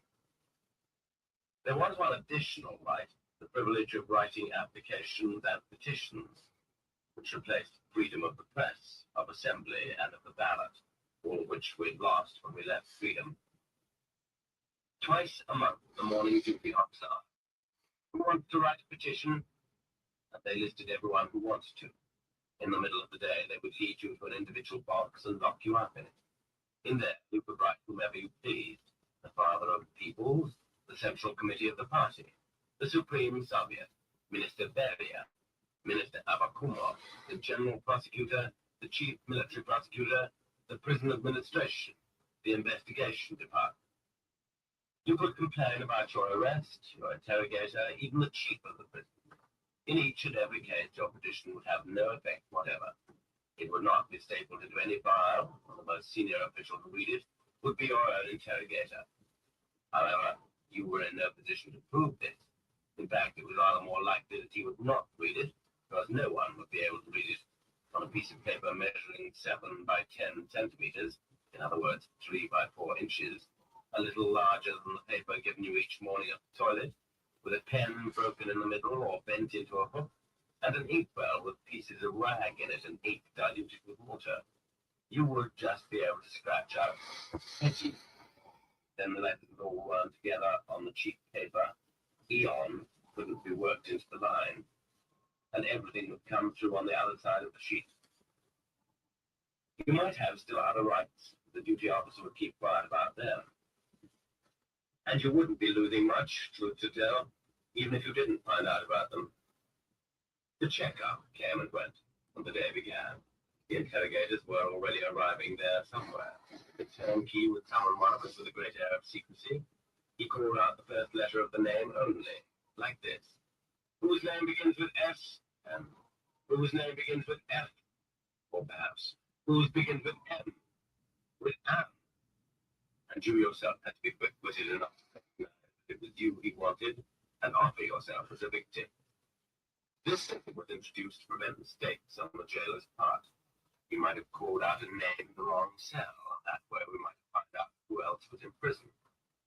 And yet, though cut off from the entire prison, we were not surprised news from other cells. I'm just going to say it here. Because they tried to crowd in as many prisoners as possible, they shuffled them about from cell to cell, and every newcomer brought all his accumulated experience to his new cell. Thus it was that we, All right. knew all about the cellar cell, about the boxes on the first floor, So about the darkness on the second there's my Silver Surfette flying through space and a nebula. I will be putting that in my buy it now. If anybody wants to just grab it now for $75, let me know. Otherwise, yeah. After I scan it, I'll put it in the bin here for people on. I'm trying to get the best resolution, but get it as big as I can. Oh, you know what? I can change my. How do I? Hold on a second.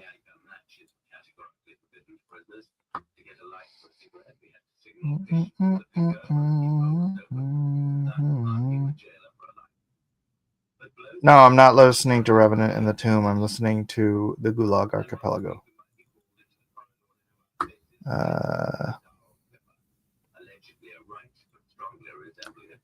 Where is...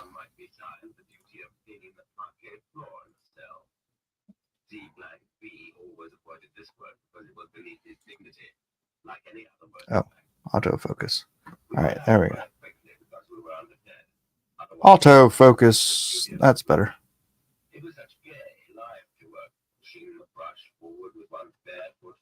I don't know how popular Silver Surf is going to be, but Silver Surfette. But that's her. Actually, I should probably... No, it's fine. All right, let's move this back over here. Move this back over here. Thank you, Four Leaf. I'm glad you like it. There's no sound. What do you mean there's no sound? Is there no sound, anybody?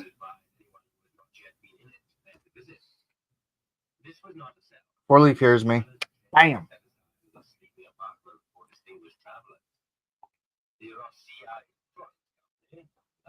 I think this system needs some work. Sound is fine. All right, what should I do next? I'm going to do another card. Just so I have some cards in my buy it now bin. Silver Surfer was a good choice. I think this is a.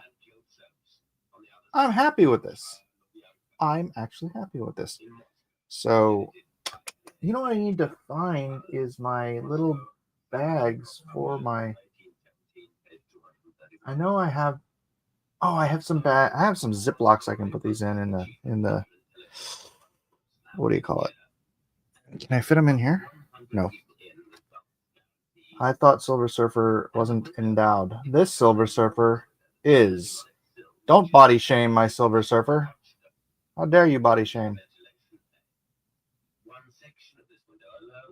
Come on. Who else draws like this on Whatnot? I mean, I don't want to be arrogant or anything, but come on. Okay, Buzz might. I don't know. I haven't seen Buzz's coloring. Buzz is awesome. But I've seen. I've seen. So far, I've seen a number of people on Whatnot, and honestly, only a handful of people are like actual professional comic book artists. So, I mean, I think it's great that other people can come on here and just, employ their talents and learn and grow and sell their wares. I'm very, very, very much a capitalist. So that's cool, but realistically, there's only a handful of real professionals on here. Maybe like this. This is my phone stand. I'm gonna put a card on there. Actually, if I put it here, it's just gonna take up space. All right, so I'll just put this over here. My volume is halfway, and he's loud enough. All right. He's louder on YouTube, so I think it's a Whatnot thing. It is a Whatnot thing. And by the way, if you're new on Whatnot, please follow me. I am trying to build my audience here.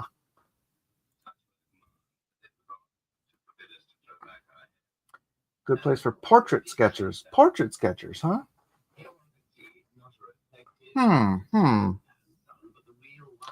All right, what should I draw? Who should I draw next? Suggestions. She-Hulk. Shulky. Done. I've not done a She-Hulk.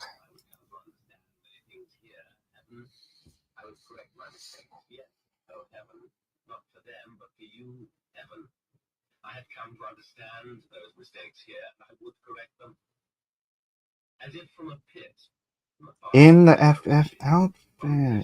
Ooh. The hoarse, earthly singing of the automobile horns rose to us in a constant refrain.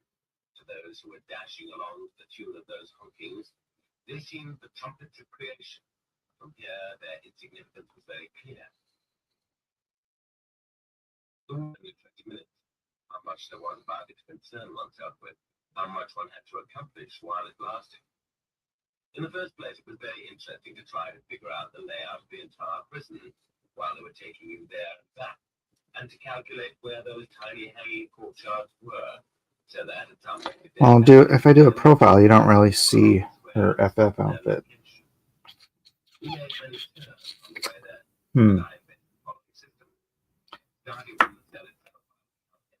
You know what? I kind of like the way I was starting with this profile, so I'll just do a different card.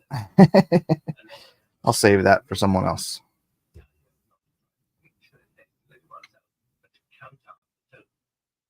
If, in addition to some staircase window, you could catch a glimpse of the backs of the Lubyanka water nymphs after fighting against the pure turret which hovered over the square itself, and you could remember the exact point in your count when this happened, then back in the cell you could orient yourself and figure out what your own window looked out on. And during that outdoor walk you concentrated on breathing as much fresh air as possible. There too, alone beneath that bright heaven, you had to imagine your bright future life, sinless and without error.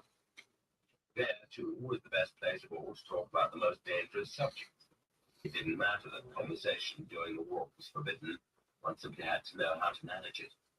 The compensation was that in all likelihood you could not be overheard, either by a stoolie or by a microphone. During these walks, I tried to get into a pair with Susie. We talked together in the cell, but we liked to try talking about the main things here. We hadn't come together quickly. It took some time. He had already managed to tell me a great deal.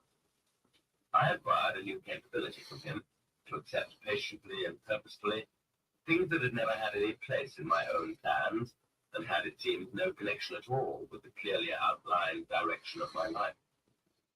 From childhood on, I have known that my objective was the history of the Russian Revolution and that nothing else concerned me. To understand the revolution, I had long since required nothing beyond Marxism. I cut myself off from everything else that came up and turned my back on it. And now fate brought me together with Susie.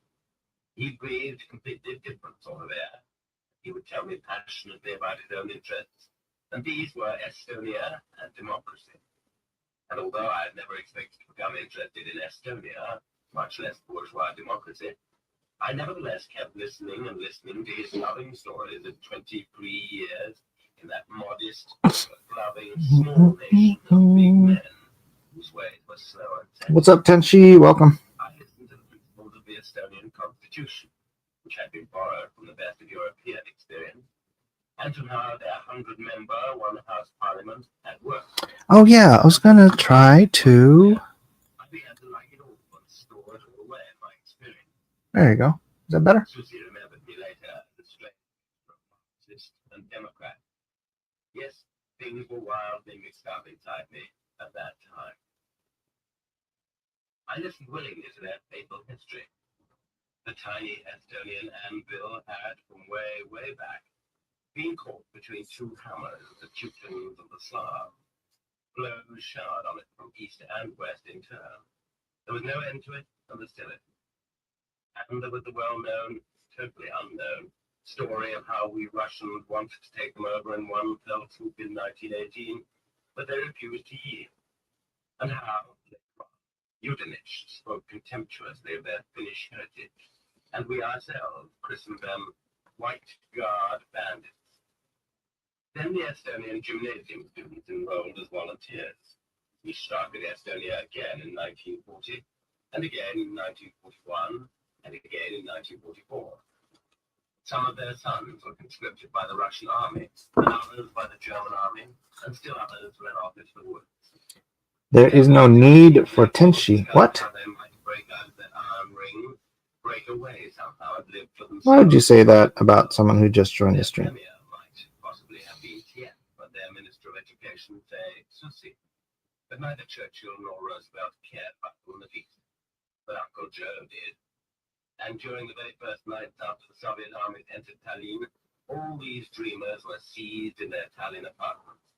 15 of them were imprisoned in various cells at the Moscow Lubyanka, one in each, and were charged under Article 58.2 with the criminal desire for national self-determination. Each time we returned to the cell from our walk was like being arrested again. Even in our very special cell, the air seemed stifling after the outdoors, and it would have been good to have a snack afterward, too. Oh, there's an enemy. Continued at this point on the other side of the chapter. The Gulag Archipelago, Volume 1, Section 1, continued. Chapter 7, Side 2.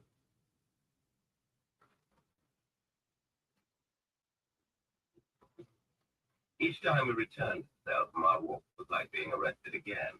Even in our very special cell, the air seemed stifling after the outdoors, and it would have been good to have a snack afterward, too. But it was best not to think about it, not at all. It was bad if one of the prisoners who received food parcels tactlessly spread out his treasures at the wrong time and began to eat. All right, we'll develop self-control. It was bad, too, to be betrayed by the author of the book you were reading.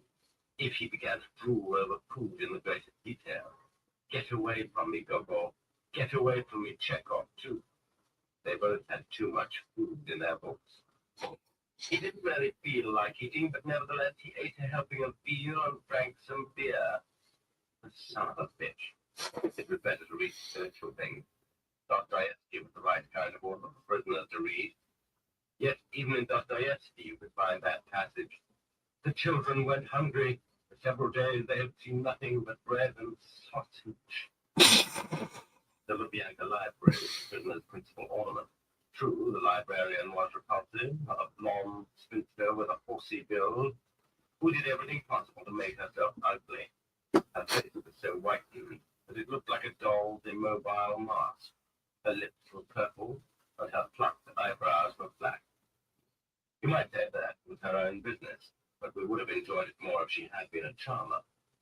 However, the chief of the Lubyanka had already taken that into consideration. But here was a wonder. Once every 10 days, when she came to take away our books, she listened to our requests for new ones. She heard us out in that same machine-like, inhuman Lubyanka manner, and it was impossible to judge whether... What's up, Vic Vic, Rome, Jason, Shannon, Joker? Dang, everybody's rolling in here. What's up? Welcome. During those hours, all the books we had returned were leafed through and checked. They were examined in case we had left pinpricks or dots underneath certain letters. There was such a method of clandestine intramural communication. Or we had underlined passages we liked with a fingernail. We were worried, even though we were totally innocent. They might come to us and say that they had discovered pinpricks. They were always right, of course, and as always, no proof was required. And on that basis, we could be deprived of books for 3 months, if indeed they didn't put themselves down on the punishment cell regime. It would be very sad to have to do without books during the best and brightest of our prison months, before we were tossed into the pit of chance. Indeed, we were not... Here, I'll just leave this up here so people we can had a see. new thought, sending a love letter. While we waited for an answer, will it come or not? And what will it say? Then at last the books arrived, determined the pattern of the next 10 days. They would decide whether we would chiefly concentrate on reading, or, if they had bought us trash, be spending more time in conversation. They brought exactly as many books as there were people in the cell, this being the sort of calculation appropriate to a bread cutter. So you got you and what's his name had the most detailed golden patriot covers. Oh, thank you. Good old what's his name. Hey, what do you guys think if you came on and you because of the thumbnail? What do you guys think about that thumbnail? Was that like good, enticing, or do you like think it's better just to have a piece of like original art on there so people see that that's what I'm doing? I'd like to know. I am trying to figure out how to best make my presence known here. I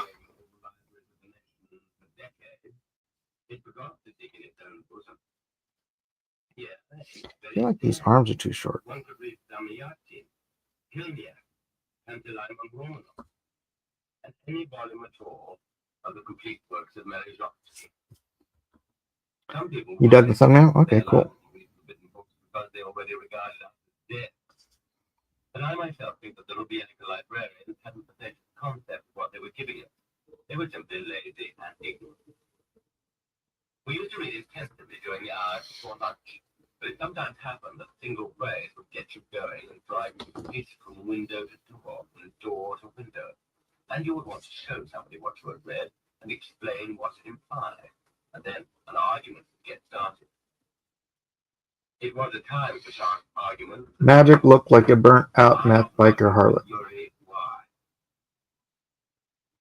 On that March morning, when they let 5 of us into Palatial Cell 53, they had just added a 6th prisoner to our group. He entered, it seemed, like a spirit. His shoes made no noise against the floor. He entered, and, not sure that he could stay on his feet, leaned against the door frame. The bulb had been turned off in the cell, and the morning light was dim. However, the newcomer did not have his eyes wide open. He squinted, and he kept silent. The cloth of his military field jacket and trousers did not identify him as coming from the Soviet, or the German, or the Polish, or the English army. The structure of his face was elongated, very little Russian in it, and he was painfully thin. Not only very thin, but very tall. We spoke to him in Russian, but he kept silent. Susie addressed him in German. He still kept silent. Patenko tried French and English with the same result. Only gradually did a smile appear on his emaciated, yellow, half-dead face, the only such smile I'd ever seen in my life. People, he uttered weakly, as if he were coming out of a faint, or as if he had been waiting all night long to be executed. And he reached out his weak, emaciated hand. He held a small bundle tied up in a rag.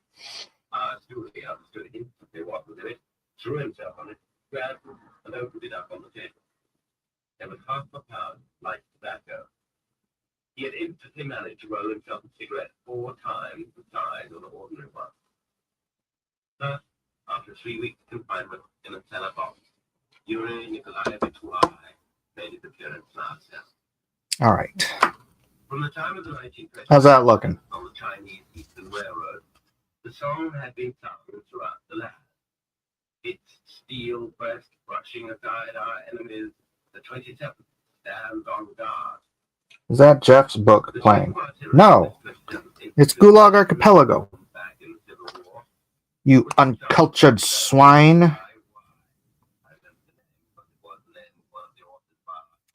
wonder if I should do... Nah.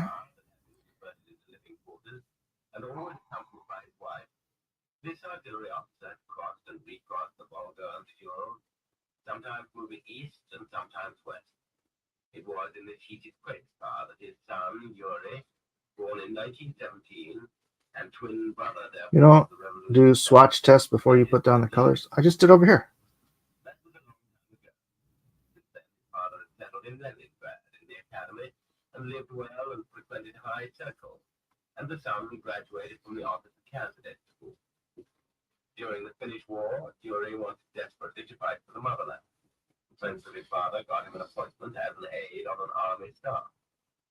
Yuri did not have to crawl on his stump to destroy the Finn concrete artillery emplacement, nor get trapped and encircled on a scouting mission, nor freeze in the snow under sniper bullets.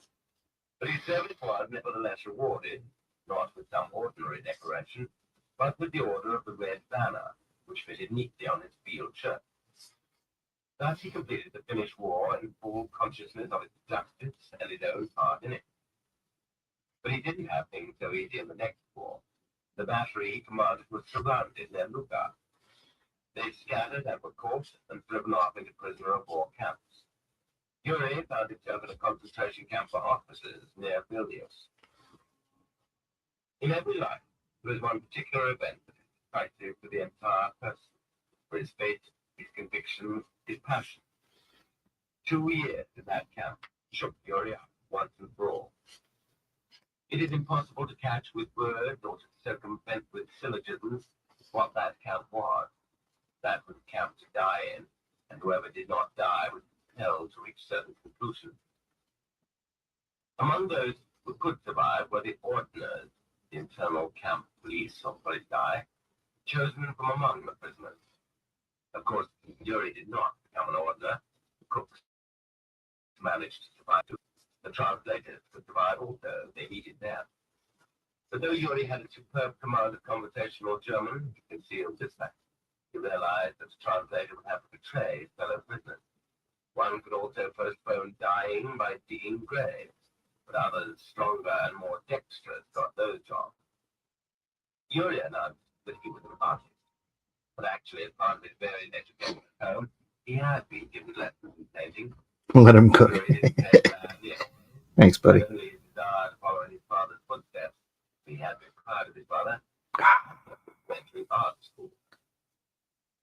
Together with an elderly artist, I regret that I don't remember his name, he occupied a separate room in the tower, and there Yuri painted for nothing schmaltzy pictures such as Nero's feast and the chorus of elves of the life of the German officers on the commandant's staff.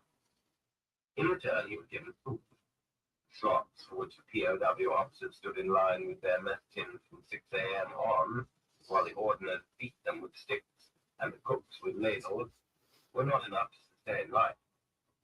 At evening, Yuri could see from the windows of their room The only picture for which his artistic talent had been given him.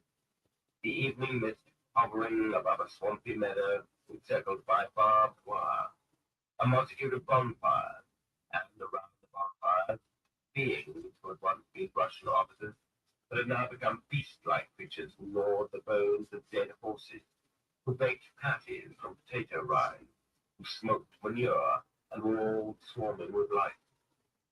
Not all those two-legged creatures had died as yet. Not all of them had yet lost capacity for intelligible speech. And one could see All right, I need another green. Another green. Not this green. This is not the right green. Ooh, that's a good. It's a good tone, man. He was not one of those who easily exceed yet. No, he would never survive. He was obliged to draw a certain conclusion. It was already clear to them that the Germans were not the heart of the matter, or at least not the Germans alone. That among the POWs of many nationalities, only the Soviets lived like this and died like this. None were worse off than the Soviets. Even the Poles, even the Yugoslavs, existed in far more tolerable conditions. And as for the English and the Norwegians, they were. What's up, Prisoner Tony? International Red Cross. Welcome to the stream. They didn't even bother to line up for the German ration. Whenever there were allied POW camps next door, their prisoners, out of kindness, threw our men handouts over the fence, and our prisoners jumped on these gifts like a pack of dogs on a bone. The Russians were carrying the whole war on their shoulders, and this was the Russian lot. Why? Gradually, explanations came in from here and there. It turned out that the USSR did not recognize as binding Russia's signature to the Hague Convention on War Prisoners. That meant that the USSR accepted no obligations at all in the treatment of war prisoners and took no steps for the protection of its own soldiers who had been captured. We did not recognize that 1907 convention until 1955. Incidentally, in his diary for 1915, Melvinoff reports rumors that Russia would not let aid go through for its prisoners in Germany, and that their living conditions were worse than those of all other Allied prisoners, simply in order to prevent rumors about the good life of war prisoners inducing our soldiers to surrender willingly. There was some sort of continuity of ideas here. Melvinoff, Volume 1, pages 199 and 203. The USSR did not recognize the International Red Cross. The USSR did not recognize its own soldiers of the day before. It did not intend to give them any help as POW. And the heart of Fury, the enthusiastic twins of the Revolution, in their barracks room, he and the elder clashed and argued. It was difficult for Yuri to accept. Yuri resisted. But the old man kept peeling off layer after layer. What was it all about? Stalin. But wasn't it too much to ascribe everything to Stalin to those stubby hands?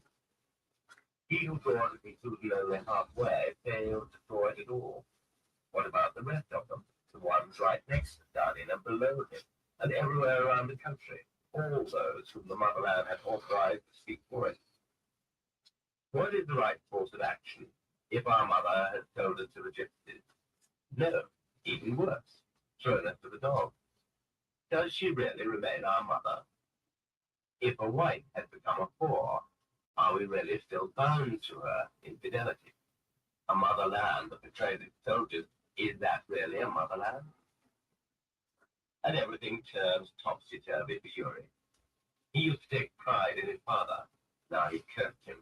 For the first time he began to consider that his father had, in essence, betrayed his own that army in which he had been brought up, and betrayed it in order to help establish this system which now betrayed its own soldiers. Why then was Yuri bound by his own oath to that traitorous system? When, in the spring of 1943, recruiters from the 1st Bio-Russian Legion put in an appearance, some POWs signed up with them to escape starvation. Yuri went with them out of conviction, with a clear mind. But he didn't stay in the Legion for long. As the saying goes, once they've skinned you, there's no point in grieving over the wool. By this time, Yuri had given up hiding his excellent knowledge of German, and soon a certain chief German from near Casto, who had been assigned to create an espionage school with an accelerated wartime output, took Yuri at his right hand. And that is how Yuri began. Can you make the green lighter? That was how things got started. No, why? Yuri This is- passionate desire to free his motherland, and what they do. Why would you want it lighter? The Germans had their own plan. Just where I mean, I can blend in some of this. Yuri became a lieutenant in the German army. He traveled through Germany in German uniform, spent some time in Berlin, visited Yes. Russian emigres, and read authors like Bunin, Nabokov, Budanov, and Petrov. The Jade Giantess. Yuri anticipated that in all their writing, in Bunin, the blood flying from Russia's living wounds would fall from every page. What was wrong with them? To what did they devote their unutterably precious freedom? To the female body, to ecstasy, sunsets, the beauty of noble brows, to anecdotes going back to dusty years. They wrote as if there had been no revolution in Russia, or as if it were too complex for them to explain. They left it to young Russian people to find themselves what was highest in life. And Yuri dashed back and forth, in a hurry to see, in a hurry to know. And meanwhile, in accordance with ancient Russian tradition, he kept grounding his confusion more and more. I'm just giving you a hard time. In vodka. What more is there by Hardy har har. real one? They could be taught in 6 months with the master of the parachute, the use of explosives, and the use of portable radio. Germans put no special trust in them. In sending them across the line, they were simply whistling in the dark.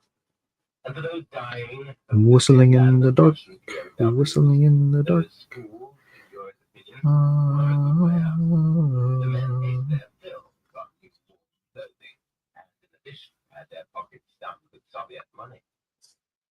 The students and their teachers acted as if all this nonsense was genuine, as if they would actually carry out spying missions in the Soviet rear, blow up the designated objective, get back in touch with the Germans via radio, and return to the German line. But in reality, in their eyes, this school was simply a means of sidestepping death and captivity. They wanted to live, but not at the price of shooting their own compatriots at the front. Of course, our Soviet interrogators did not accept this line of reasoning. What right did they I think have? artists use Prismacolor markers anymore. Well, I like Copics and everything, but Prismas are fine. What's the problem with Prismas? What is the problem with the Prismas exactly? Oh, what's this? This meant to be held until dead. The Germans sent them across the front line. From then on, their free choice depended on their own morality and conscience. They all threw away their TNT and radio apparatus immediately. The only point on which they differed was whether to surrender to the authorities immediately, like the snub-nosed spy I had encountered at Army counterintelligence headquarters, or whether to get drunk first and have some fun squandering all that free money. None of them ever recrossed the front line to the Germans. Suddenly, as the new year of 1945 approached, one smart fellow did return and reported he had carried out his assignment. Just go and check on it. He created a sensation. The chief hadn't the slightest doubt that Smirch had sent him back and decided to shoot him. The fate of a conscientious spy. But Yuri insisted that he be given a decoration instead, and held up an example to the others taking the course. The returned spy invited Yuri to drink a quart of vodka with him, and crimson drink leaned across the table and disclosed, Yuri Nikolaevich, the Soviet command promises you forgiveness if you will come over to us immediately. Yuri, now that heart already grown, everything but the motherland, accursed, unjust, but nonetheless compassion. Forgiveness, and he could go back to his own town and walk along Kamnos, Trotsky, and Leningrad. We are Russians. If you will forgive us, we will return. And we will behave ourselves. Oh, how well. That year and a half since he had left the POW camp had not brought Yuri happiness. He did not repent, but he could see no future either. And when, while drinking, he encountered other such unrepentant Russians, he learned that they realized clearly that they had nothing to stand on. It wasn't real life. The Germans were twisting them to suit themselves. But now, when the Germans were obviously losing the war, Yuri had been offered an out. His chief, who liked him, confided that he had a second estate in Spain, which they could head for together if the German Reich went up in smoke. But there across the table sat his drunken compatriot, coaxing him at the risk of his own life. Yuri Nikolaevich, the Soviet command values your experience and knowledge. They want you to tell them about the organization of the German intelligence service. For 2 weeks, Yuri was torn by hesitation. Yeah, this audio is from a very old tape.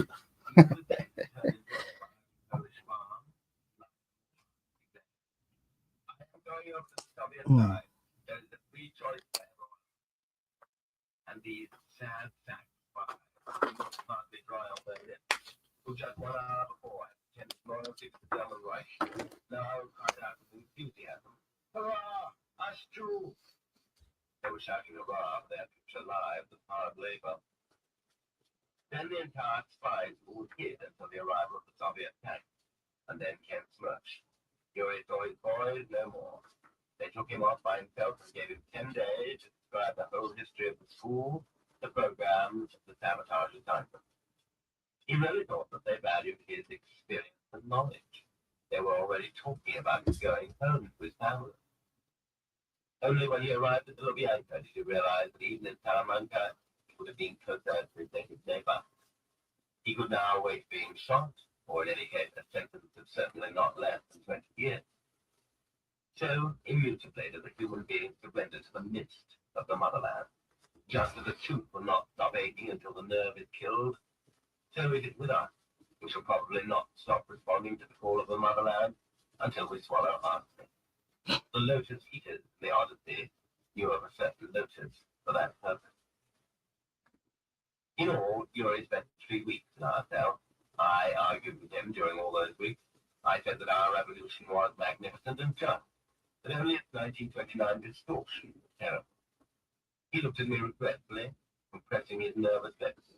Before trying our hands at revolution, we should have exterminated the bedbugs in this country. Sometimes, oddly, he and Pasteco arrived at the same conclusions, approaching them with such different beginnings. I said there had been a long period in which the people in charge of everything important in our country had been people of unimpeachably lofty intentions and totally dedicated. He said that from the very beginning they were all cut from the same pot as Stalin. With me, Stalin was a gangster. I praised Gorky's disguise. What a smart man he had been, how correct his point of view, what a great artist he was. And Yuri parried. He was an insignificant, terribly boring personality. He invented himself. He invented his heroes.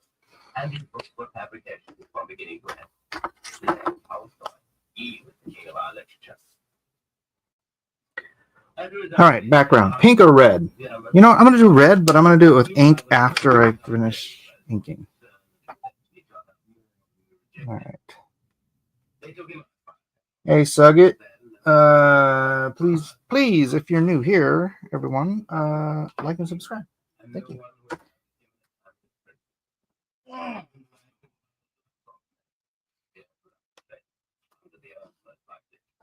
And even now, some of them do not have the documents they need in order to leave the northern way.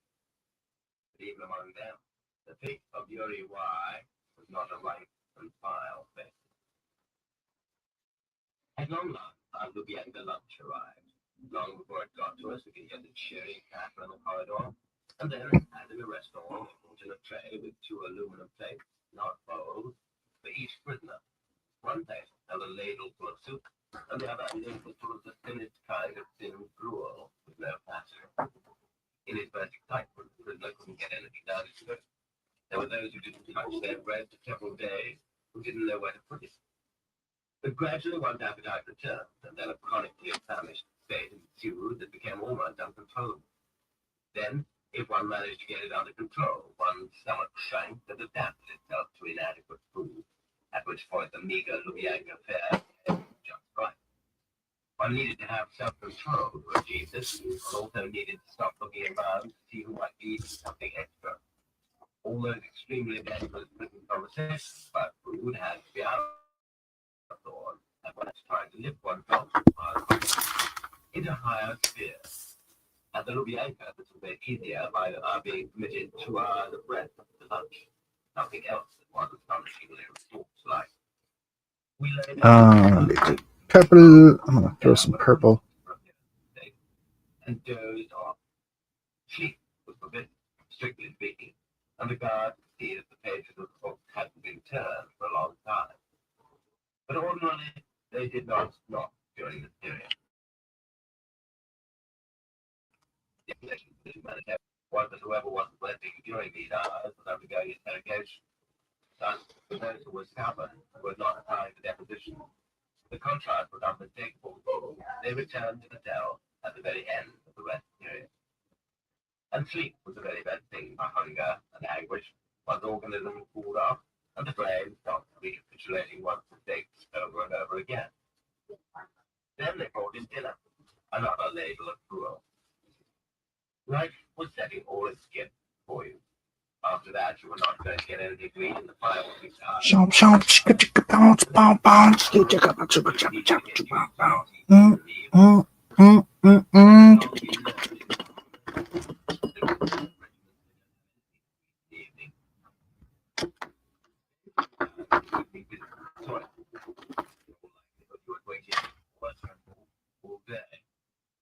How relieved, how eased, how the world suddenly became.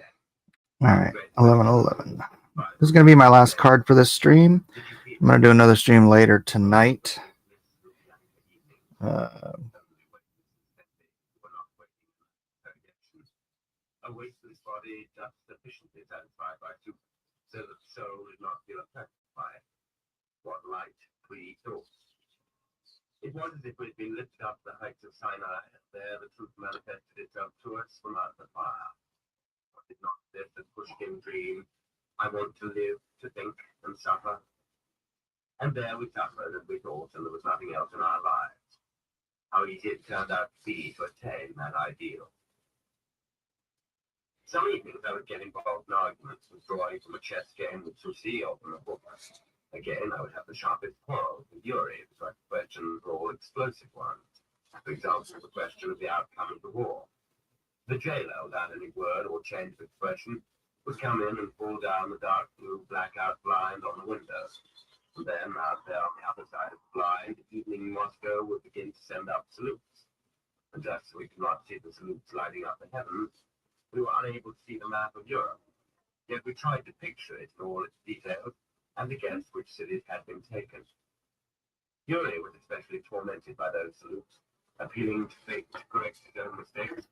He assured us that the war was by no means finished, and that the Red Army and the Anglo-American forces would now go for each other's throats, but the real war would really begin now. The others themselves were really interested in this prediction. How would such conflict end?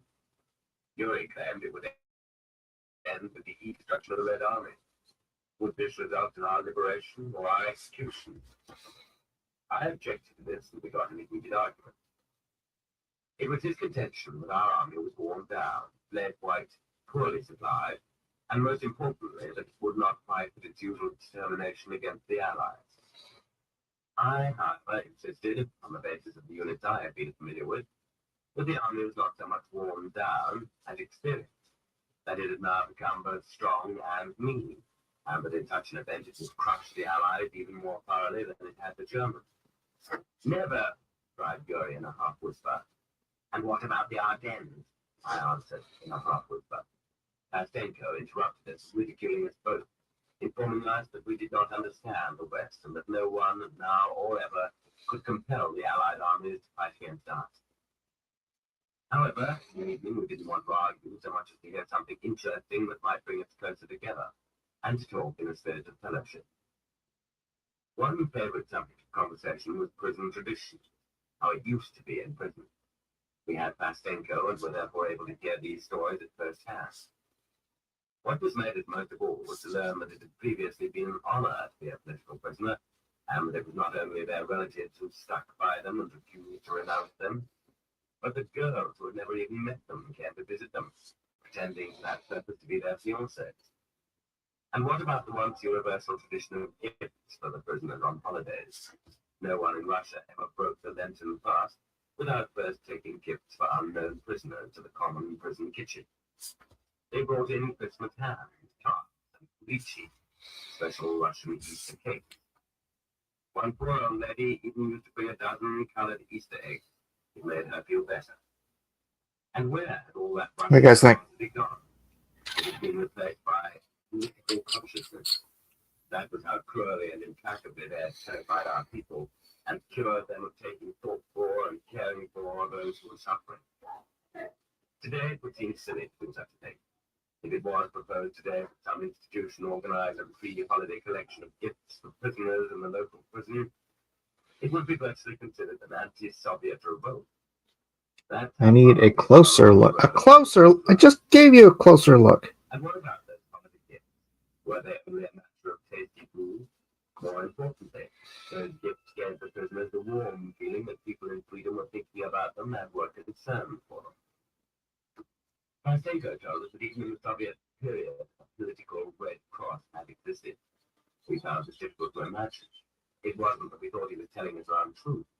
Somehow we just couldn't picture such a thing. I miss it. You are too fast. Come on, man. Pay attention. Had traveled abroad, collected money there, did not collect much here. And then Focus, stupid focus thing. In Russia, political prisoners who had no relatives. Were all political prisoners? She looks good. She Hulk looks good. Revolutionaries, engineers, and priests, for example, weren't included, but only members of former political parties. Well, why didn't you say so right away? Yes, and then, for the most part, political Red Cross, except Peskova, was itself liquidated and its staff in prison. It was also very pleasant, on those evenings when one wasn't expecting interrogation, to talk about getting out of prison. Yes, they said there had been astonishing instances when they did release someone. One day they took V. from our cell with his things, perhaps to free him. But his interrogation could not have been completed so swiftly. 10 days later he returned. They had dragged him off to Lefortovo. When he got there, he had evidently begun to sign things very quickly. So they brought him back to us. Now, if they should just release you, we would say to a fellow prisoner, since your case, after all, is very serious, as you yourself say, then you must promise to go see my wife, and, to show you've done it, tell her, let's say, to put 2 apples in my next parcel. But there aren't any apples anywhere right now, so tell her to put in 3 bagels. Then there mightn't be any bagels in Moscow either. So, all right, it will just have to be 4 potatoes. That's how the discussion went, and then they actually did take N off with his things, and M got 4 potatoes in his next parcel. Truly astonishing. It was more than a coincidence. So they had really let him go. And his case was much more serious than mine. So maybe soon. However, what really happened was that M's wife bought 5 potatoes, but one of them got crushed in her bag, and N was in the hold of the ship, en route to Kolyma. And so it went. We talked about all kinds of things that recalled something amusing, and it was all very jolly and delightful to be among interesting people who were so different from those you used to spend your life with, and who came from outside your own circle of experience. Meanwhile, the time of the evening checkup had come and gone, and they'd taken eyeglasses away, and the light bulb had blinked 3 times. That meant the safe time would be in 5 minutes. Quick, quick, grab a blanket. Just as you never knew at the front when a hail of shells would begin to fall all around you, here you didn't know which would be your fateful interrogation. And we would lie down with one arm on top of the blanket and try to expel the whirlwind of thought from our heads. Go to sleep. And at a certain moment on an April evening, soon after we had seen Yuri off, the lock rang. Hearts tightened. For whom had they come? Now the jailer would whisper, "Name with S, name with Z." But the guard did not whisper anything. The door closed. We raised our heads. There was a newcomer at the door, on the thin side, young, in a cheap blue suit and a dark blue cap. He had nothing with him. He looked around in a state of confusion. "What's the cell number?" he asked in alarm. 53. He shuddered a bit. "Are you from Freedom?" we asked. "No." He shook his head in a painful sort of way. "When you were arrested?" We roared. He had a very Later, Alpha Proto. face. His eyebrows were nearly white. "What for?" It was an unfair question. One could not really expect an answer. "Oh, I don't know. Nothing much." That was how they all replied. Everyone yet was in prison because of nothing much. And to the newly arrested prisoner, his own case always seemed especially nothing much. But anyway, what was it? "Well, you see, I wrote a proclamation to the Russian people." "What?" None of us had ever run into that sort of nothing much. "Are they going to shoot me?" His face grew longer. He kept pulling at the visor of the cap he had still not taken off. "Well, no, probably not," we reassured him. "They don't shoot anyone nowadays. They give out tremors every time the clock strikes." "Are you a worker or a white-collar employee?" asked the Central Democrat, true to his class principle. "A worker." Plastenko reached out a hand to him and triumphantly proclaimed to me, "You see, Alexander Isayevich, that's the mood of the working class." He turned away to go to sleep, assuming that there was nowhere else to go from there and nothing else to listen to. But he was wrong. "What do you mean, a proclamation? Just like that, without any reason? In whose name was it issued?" "In my own." "And who are you?" The newcomer smiled with embarrassment. "The Emperor, Mikhail." An electric shock ran through us all. Once again, we raised ourselves on our cots and looked at him. No, his shy, thin face was not in the least like the face of Mikhail Romanov. And then his age, too. Tomorrow, I need to sleep now," said Tusi sternly. We went to sleep, confident that the 2 hours before morning bread ration were not going to be boring. They brought in a cot and bedding for the Emperor, and he lay down quietly next to the latrine bucket. In 1916, a portly stranger, an elderly man with a light brown beard, entered the home of the Moscow locomotive engineer Belov and said to the engineer's pious wife, "Pelageya, you have a year-old son. Take good care of him for the Lord. The hour will come, and I will come to you again." Then he left. Pelageya did not have the faintest idea who this man was, but he had spoken so clearly and authoritatively that her mother's heart accepted his word as law, and she cared for her child like the apple of her eye. Victor grew up to be quiet, obedient, and pious, and he often saw visions of the angels and the Holy Virgin. But as he grew up, these visions became less frequent. The elderly man did not come again. Victor learned to be a chauffeur, and in 1936 he was taken into the army and sent off to Birovitchan, where he was stationed in an auto transport company. He was not at all overly familiar or cheeky, and perhaps it was his quiet demeanor and modesty, so untypical of a chauffeur, which attracted a civilian girl employee. But the commander of his platoon was after the same girl, Getting there. found himself out in the cold because of Victor. At this time, Marshal Ducher came to their area for maneuvers, and his personal chauffeur fell seriously ill. Blucher ordered the commander of the motor company to send in the best driver in the company. The company commander summoned the platoon commander, who immediately latched on to the idea of dumping his rival, Belov. That's the way it often is in the army. The person who deserves promotion doesn't get it, and the person they want to get rid of does. In addition, Belov was sober, a hard worker, and reliable. He wouldn't Or leaps back. Back again. Belov, so Belov stayed with him. Soon Blucher was summoned to Moscow on a plausible pretext. This is how they separated the marshal from his power base in the Far East before arresting him. He had brought his own chauffeur, Belov, to Moscow with him.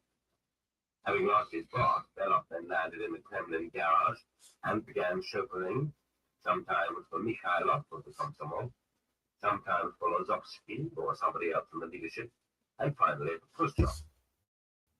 He had a close view of things, and he told us a lot too about the beasts, the moles, the security precautions. As a representative of the rank and file Moscow proletariat, he was also present at the trial of Bukharin in the House of the Union. Of all those with whom he worked, he spoke well only in Khrushchev. Only in Khrushchev's home was the chauffeur seated at the family table, instead of being put in the kitchen. Only there, in those years, did he find the simplicity of the working man's life preserved. Khrushchev, who enjoyed life hugely, also became attached to Viktor Alexeyevich, and in 1938, when he left the Ukraine, he tried to get him to go along. "I would have stayed with Khrushchev forever," said Viktor Alexeyevich, but for some reason he felt he should remain in Moscow. For a while, in 1941, before the beginning of the war, he was not employed in the government garage, and having no other protection, he was taken into military service. But because his health was poor, he was not sent to the front, but to a labor battalion. Welcome, guys. If you have not already, please do hit that follow button and follow me. If you have any questions, let me know. We've got sketch cards, sketch covers, any regular commissions. Got a couple comic books in my bin I can sign for you if you're looking for that. He returned to Moscow and again managed to get himself a job as chauffeur for Sherbakov. And after that was sent in People's Commissar of Petroleum. He used to describe how the obese Sherbakov hated to see people around when he arrived at his inform bureau, so they temporarily removed all those who were working in the offices he had to walk through. Grunting because of his back, he would lean down and pull back the corner of the car, and the whole inform bureau caught it if he found any dust there. But Sedin embezzled funds to the tune of 35 million and was quietly removed. And Belov was once again out of job driving the leaders. He became a chauffeur at an automobile depot, and in his spare time he used to moonlight with his car on the road to Krasnaya Pakra. But his thoughts were already centered elsewhere. In 1943, he had been visiting his mother. She was doing laundry and had gone out to the hydrant with her pail. The door opened and a portly stranger, an old man with a white beard, entered the house. He crossed himself at the icon there, looked sternly at Belov and said to him, "Hail, Mikhail, God gives you his blessing." Belov replied, "My name is Victor." "But," the old man continued, "you are destined to become Mikhail, the Emperor of Holy Russia." This book is continued on chapter 8, side 1. The Gulag Archipelago, Volume 1, Section 1, continued.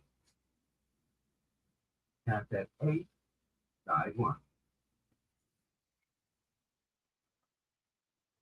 The door opened and a portly stranger, an old man with a white beard, entered the house.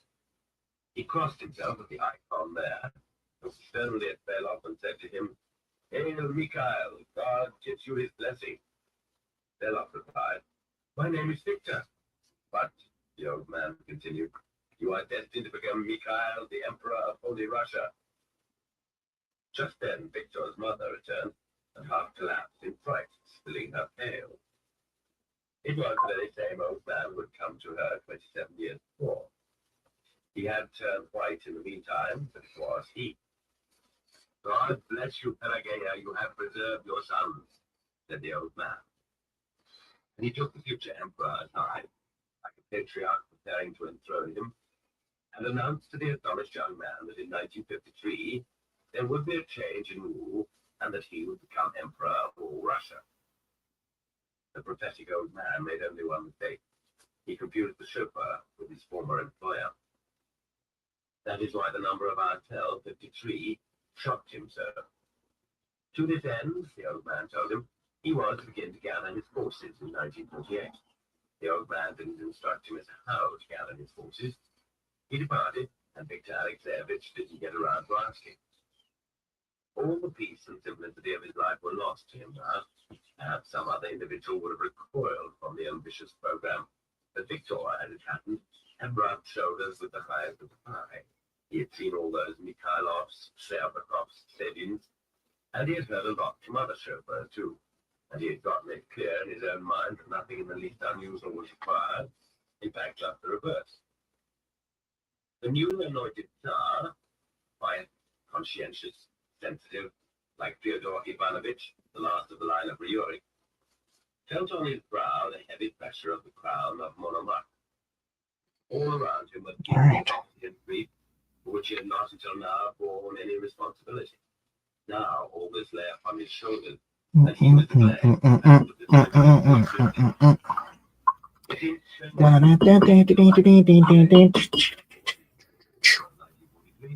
he wrote his first proclamation to the Russian people and read it for his fellow workers in the garage of the People's Commissariat of Petroleum. Not too shabby, huh?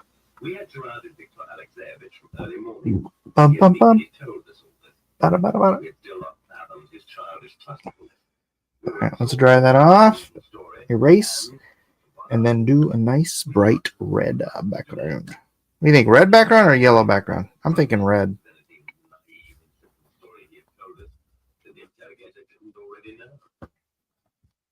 The instant the story ended, I think so too, Four Leaf. to the chief of the prison for tobacco, or else to the doctor. At any rate, they summoned him quickly. As soon as he got there, he put the finger on those four workers in the garage of the People's Commissariat of Petroleum, whose existence no one would ever have suspected. The next day, returning from his interrogations, Belloc was astonished that the interrogator knew about them. And that's when it hit us. Those workers had heard the proclamation and approved it all, and no one had turned in the emperor. But he himself felt it too early, and he burned it. A year passed. Victor Alexeyevich was working as a mechanic in the garage of an automobile depot. In the fall of 1944, he again wrote a proclamation and gave it to 10 people to read. Chauffeurs, lathe operators. All of them approved it, and no one turned him in. It was a surprising thing indeed that not one person in that group of 10 had turned him in that period of ubiquitous stool pigeons. Mastenko had not been mistaken in his deductions about the mood of the working class. True, in this case the emperor had used some innocent tricks. He had thrown out hints that a strong arm inside the government was on his side, and he had promised his supporters travel assignments to rally monarchic sentiment at the grassroots. Months went by. The emperor entrusted his secret to 2 girls at the garage. But this time there was no misfire. These girls turned out to be ideologically sound, and Victor Alexeyevich's heart sank. He had a premonition of disaster. On the Sunday after the Annunciation, he went to the market carrying the proclamation with him. One of his sympathizers among the old workers saw him there and said, "Victor, you ought to burn that piece of paper for the time being. How about it?" And Victor felt clearly that he had written it too soon and that he should burn it. "I'll burn it right now, you're right." And he started home to burn it. But right there in the market, 2 pleasant young men called out to him, "Victor Alexeyevich, come along with us." And they took him to the Lubyanka in a private car. When they got him there, they had been in such a hurry and were so excited that they didn't search him in the usual way. And there was a moment when the emperor almost destroyed his proclamation in the toilet. But he decided that it would be the worse for him, that they would keep after him anyway to find out where it was. And they straight away took him in an elevator up to a general and a colonel, and the general with his own hands grabbed the proclamation from Victor's pocket. However, it took only one interrogation for the big Lubyanka to quiet down again. It turned out to be not so dangerous. 10 arrests in the garage of the auto depot and 4 in the garage of the People's Commissariat of Petroleum. The interrogation was turned over to a lieutenant colonel who had a good laugh as he went through the proclamation. "You write here, Your Majesty, in the first spring I will instruct my Minister of Agriculture to dissolve the collective farm. But how are you going to divide up the tools and livestock? We haven't got it worked out yet." And then you also write, I am going to increase housing construction and house each person next place he works, and I'm going to raise all the workers' wages. And where are you going to find the money, Your Majesty? Are you going to have to run the money off on printing presses? You are going to abolish the state loans. And then, too, I am going to wipe the Kremlin from the face of the earth. But where are you going to put your own government? What about the building of the big Lubyanka? Would you like to take a tour of inspection and look it over? Many of the younger interrogators also stopped by to make fun of the Emperor of all Russia. They saw nothing except comedy in all this. And it was not always easy for us in the cell to keep a straight face. We hope you aren't going to forget us here in cell number 53, said T-B, winking at the rest of us. Everyone laughed at him. Viktor Alexeyevich, with his white eyebrows and innocent simplicity, and his calloused hands, would treat us when he received boiled potatoes from his unfortunate mother, Pelageya, without ever dividing them into yours and mine. Come on, comrade, eat up, eat up. He used to smile shyly. He understood perfectly well how uncontemporary and funny all this was, to be the Emperor of all Russia. But what did he do if God's choice had fallen on him? They soon removed him from our cell. When he introduced me to Khrushchev in 1962, I wanted to say to him, Nikita Sergeyevich, you and I have an acquaintance in common. But I told him something else, more urgent, on behalf of former prisoners. Just before May the 1st, they took down the blackout shade on the window. The war was perceptibly coming to an end. That evening it was quieter than ever before in the Lubyanka. It was, I remember, almost like the second day of Easter, since May Day and Easter came one after the other that year. All the interrogators were out in Moscow celebrating. No one was taken to interrogation. In the silence, we could hear someone across the corridor protesting. They took him from the cell and into a box. By listening, we could see the location of all the doors. Wow, that red looks really red on YouTube or whatnot. Suspended silence. Every blow on his soft and choking mouth could be heard clearly. On May the 2nd, a 30-gun salute roared out. That meant a European capital. Only two had not yet been captured, Prague and Berlin. We tried to guess which it was. On the 9th of May, they brought us our dinner at the same time as our lunch, which was done at the Lubyanka only on May the 1st and November the 7th. And that is how we guessed that the war had ended. That evening, they shot up another 30-gun salute. We then knew that there were no more capitals to be captured. And later that same evening, one more salute brought out, 40 guns, I seem to remember. And that was the end of all the end. Above the muzzle of our window, all the other cells of Lubyanka, and from all windows of all Moscow prisons, we, too, former prisoners of war and former frontline soldiers, watched the Moscow heavens patterned with fireworks and Christmas. Hey, Jiminy's here. Bunko Daddy, welcome, welcome. Gamarov, a young young man, already demobilized because of wounds, with an incurable wound in his lung, having been arrested with a group of students, was in prison that evening in an overcrowded Butyrki cell, where half the inmates were former POWs and frontline soldiers. He described this last salute of the war in a terse 8-stanza poem in the most ordinary language. How they were already lying down on their board bunks, covered with their overcoats. How they were awakened by the noise. How they raised their heads, squinted up at the muzzle. Oh, it's just a salute. And then lay down again. And once again covered themselves with their coats. With those same overcoats which had been in the clay of the trenches and the ashes of bonfires, and been torn to tatters by German shell fragments. That victory was not for us, and that spring was not for us either. Chapter 6. That spring.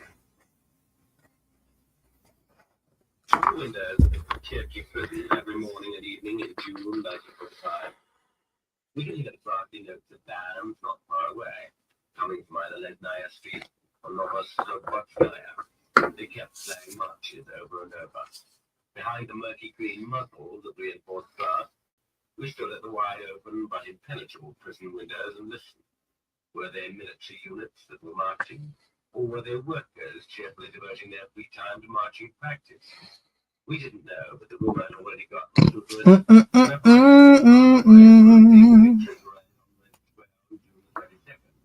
the 4th anniversary of the beginning of the war.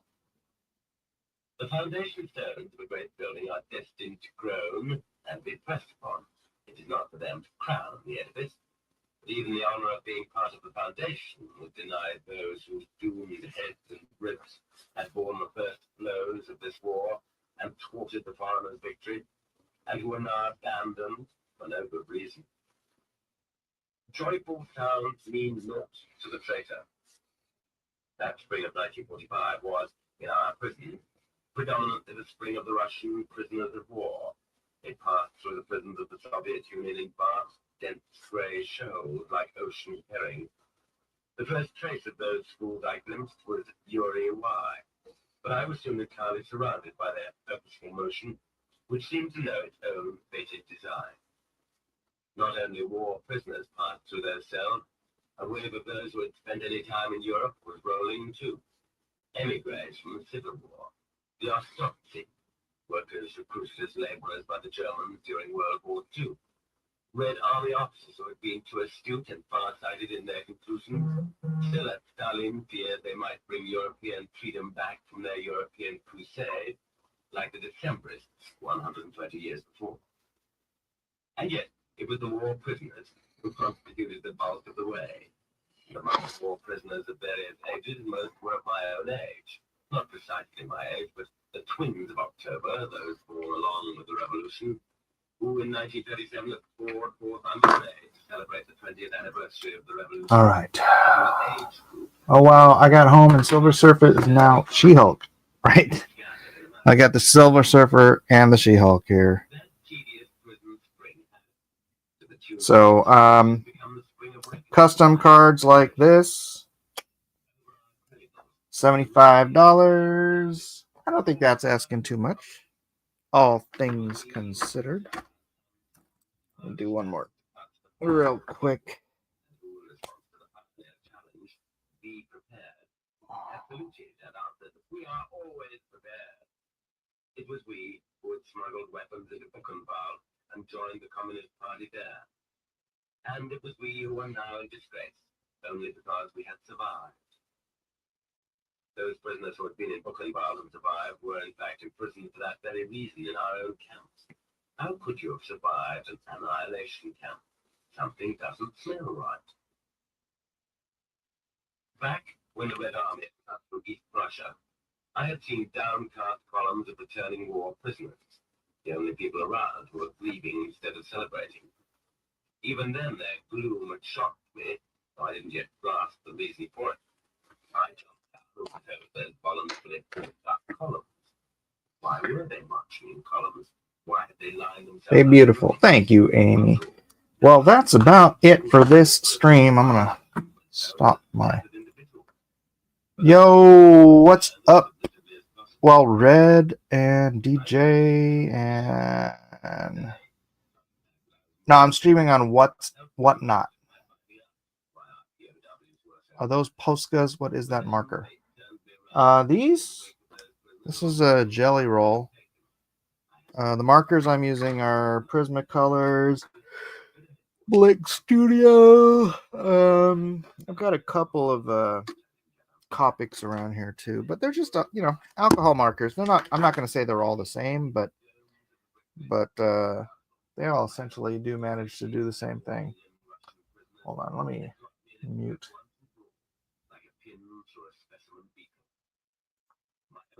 Mute Gulag Archipelago. So again, please do follow me if you're here and you're new. Oh gosh, you can't even see that. Please follow me if you are here from Whatnot. You want to see a closer up on this? That's going to be in my buy it now. for same price, $75. Can I ask you about getting a card for a friend? I mean, I know you're heading out. Yeah, absolutely, Amy. I mean, you could just grab one now if you want, and then just let me know what you can just message me and let me know what you want. Just to put it on the schedule, and then I'll do it on tonight's show. I'm doing another show tonight, I think at 9 o'clock, and my phone is dead. Oh, that's weird. Okay, so my phone died. Can you guys hear me still? Because I'm no longer simulcasting from my phone because it died.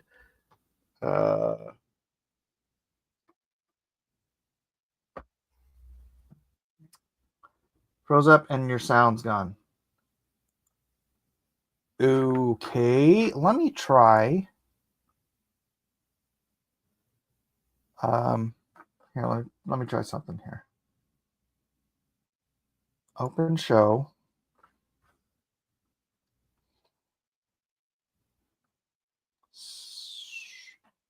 Stop sharing. Wait. Oh.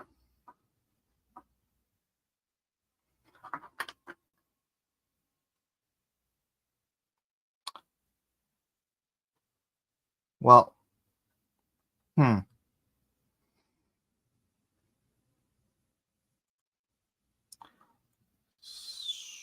Stream from here. Go live. Okay. Now it's working. Oh, this is weird. This, you guys can hear me now, right? Right. You can hear me now, right? Somebody? Can you hear me? Can you hear me?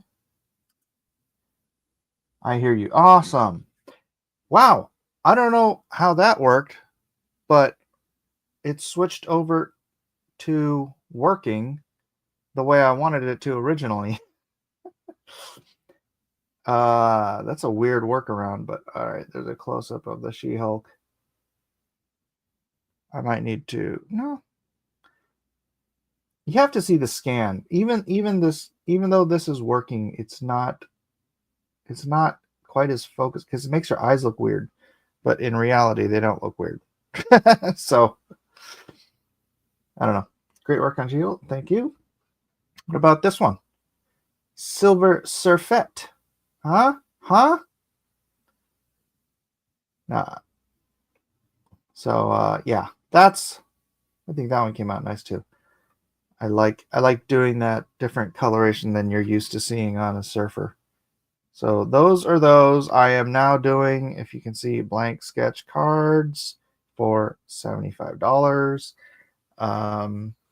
If anybody wants that. If you think that's too high of a price, I know, I mean, it's only $15 more than Philip Moy does.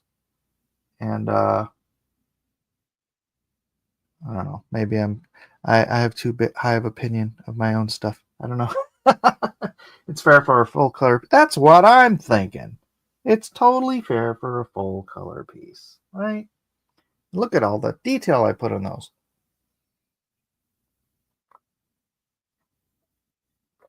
And that is the nice thing about sketch cards is I can color the whole background.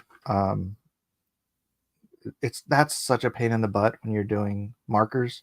If you're doing markers and you're doing like a full size, like a sketch cover or something, so that's why I don't tend to color my backgrounds unless I start using watercolors or something. I mean, I only have I've got red ink, I've got yellow ink. I have some blue somewhere, but I have no idea where it is. So, I mean, solid colors like that is one thing, but yeah. But yeah. What else? Let me check. Oh, actually, let me zoom out here.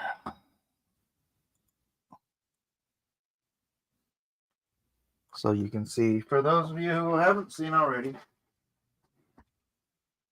I've got, okay, that's blank. But I got my Rogue 97. Can you bundle?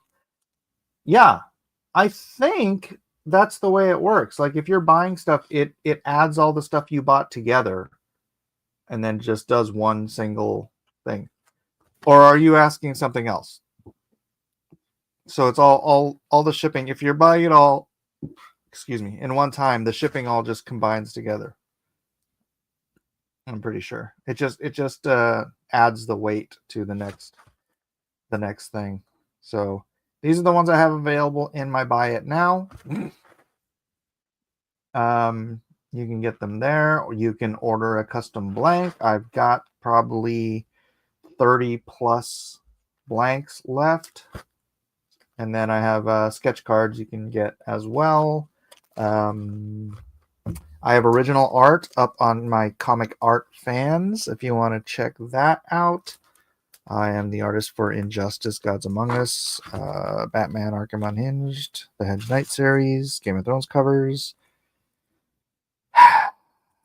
What else? What else is Adventures of Superman, JLA, yada yada yada yada yada yada. So much stuff. So yeah, that's where we're at. So that's what I'm doing now. I just started the sketch cards. These are on Bristol, cut to sketch card size exactly.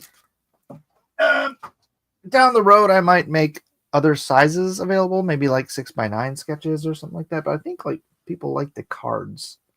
People like the man. I'm not gonna say I'm like blown away by my own art. That's stupid, but I like the way this one came out with all the nebula and the background reflections. I just think this one is a hit. This one's cool. I like it. She is gorgeous. Thank you, Amy. So yeah, I'll be back later, like tonight, 9 o'clock. I believe it's 9. It's not. Is it 8? 8 or 9? I don't know. I think it's 9. But yeah, these are all done fresh with ink. Obviously, Prismacolor markers, and I use real ink and one of these weird new fangled tools. They call it a brush. I am an old school artist, so I do digital stuff too, but I really like working with real traditional tools. I just think you get a much better result from it than using markers, which I've used markers in the past. I mean, like markers like Copic multiliners. These are great, but you just don't get the same kind of line. So I can be a little fastidious about it. Anyways, if you want to follow a real professional comic book artist, Marvel, DC, Image, Game of Thrones, my own publishing company, my own books, then yeah, let me know. And yeah. Oh, Amy, do you mean bundle like you want to do more than one and get a discount? Because I did that the other day. If you want to get 2, what is it? What would that be? 150? I'll do 2 for 100 for you, Amy, if you want to do that. You can just what do I have in here in my store that's for $100? Do I have anything for $100?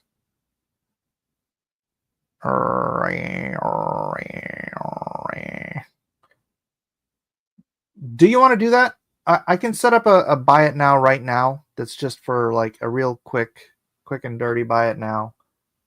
Just before I end the stream, and then I'll have something to do at the beginning of the next stream. You want to do that? All right, I'm going to create a temporary listing here.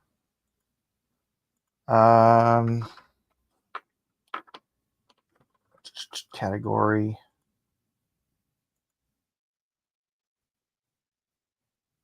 Comics and manga. Comic art. Product name. 2 for 100 sale. Description: 2 full color cards for $100 dealio. All right, you know what? If anybody else wants that, I'm gonna make 5 of those available just for the rest of the stream. I have to leave in a couple of minutes, so if you want that, let me know. Shipping profile 8 to 11 ounces, and then a flash sale to be run on this product. Turn this on to enable a flash sale. Oh, I already did the percentage off. Oh. Nah.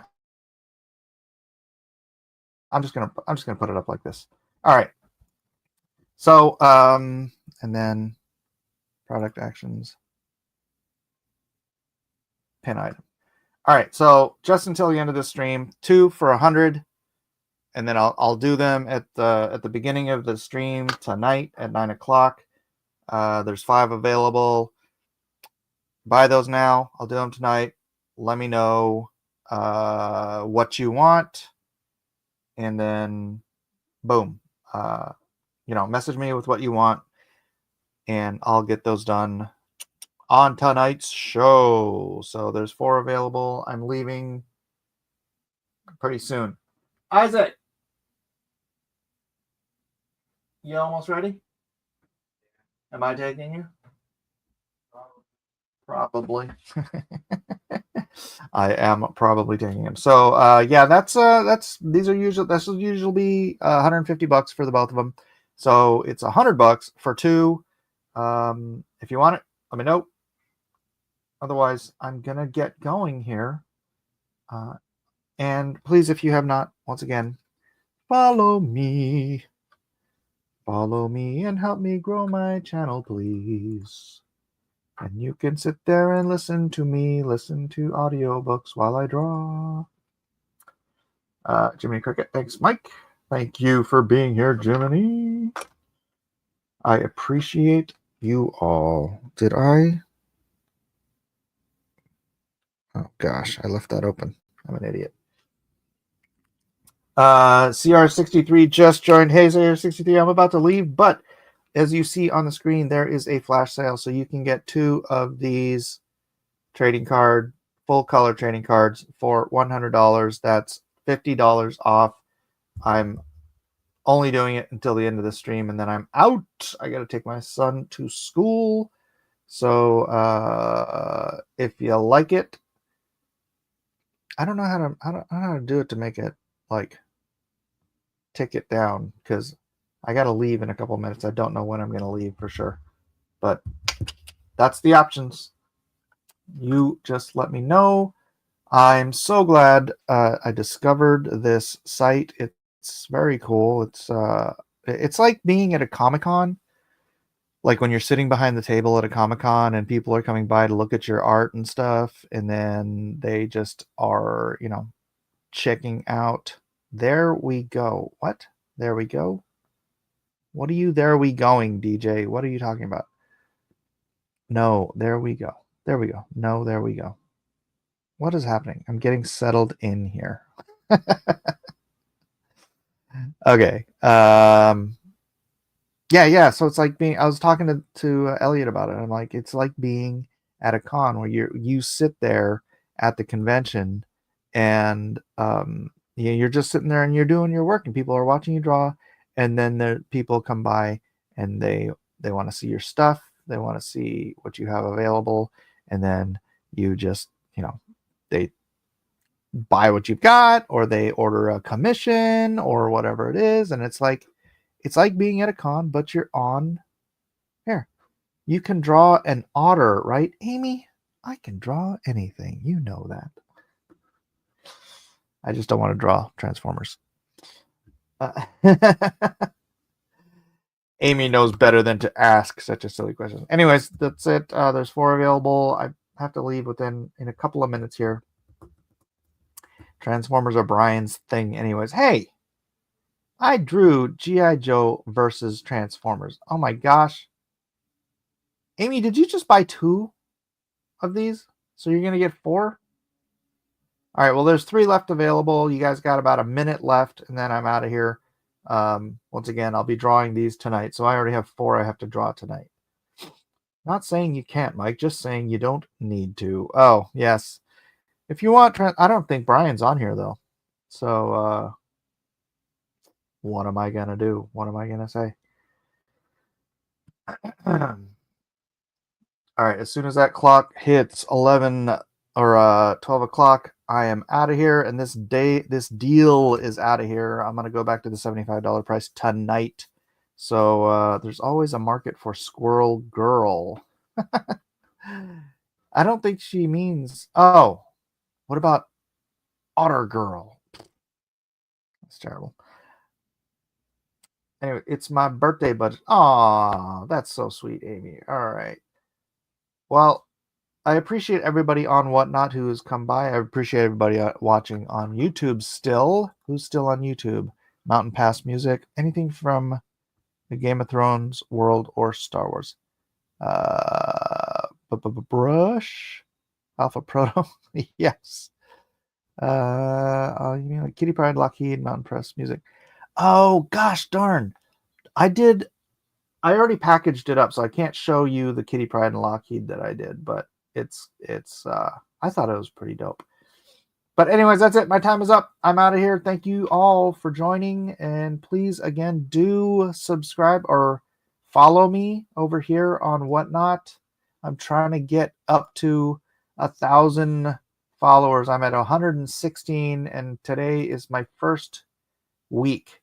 So I've been on for 1 week, got 116 followers. I need 884 more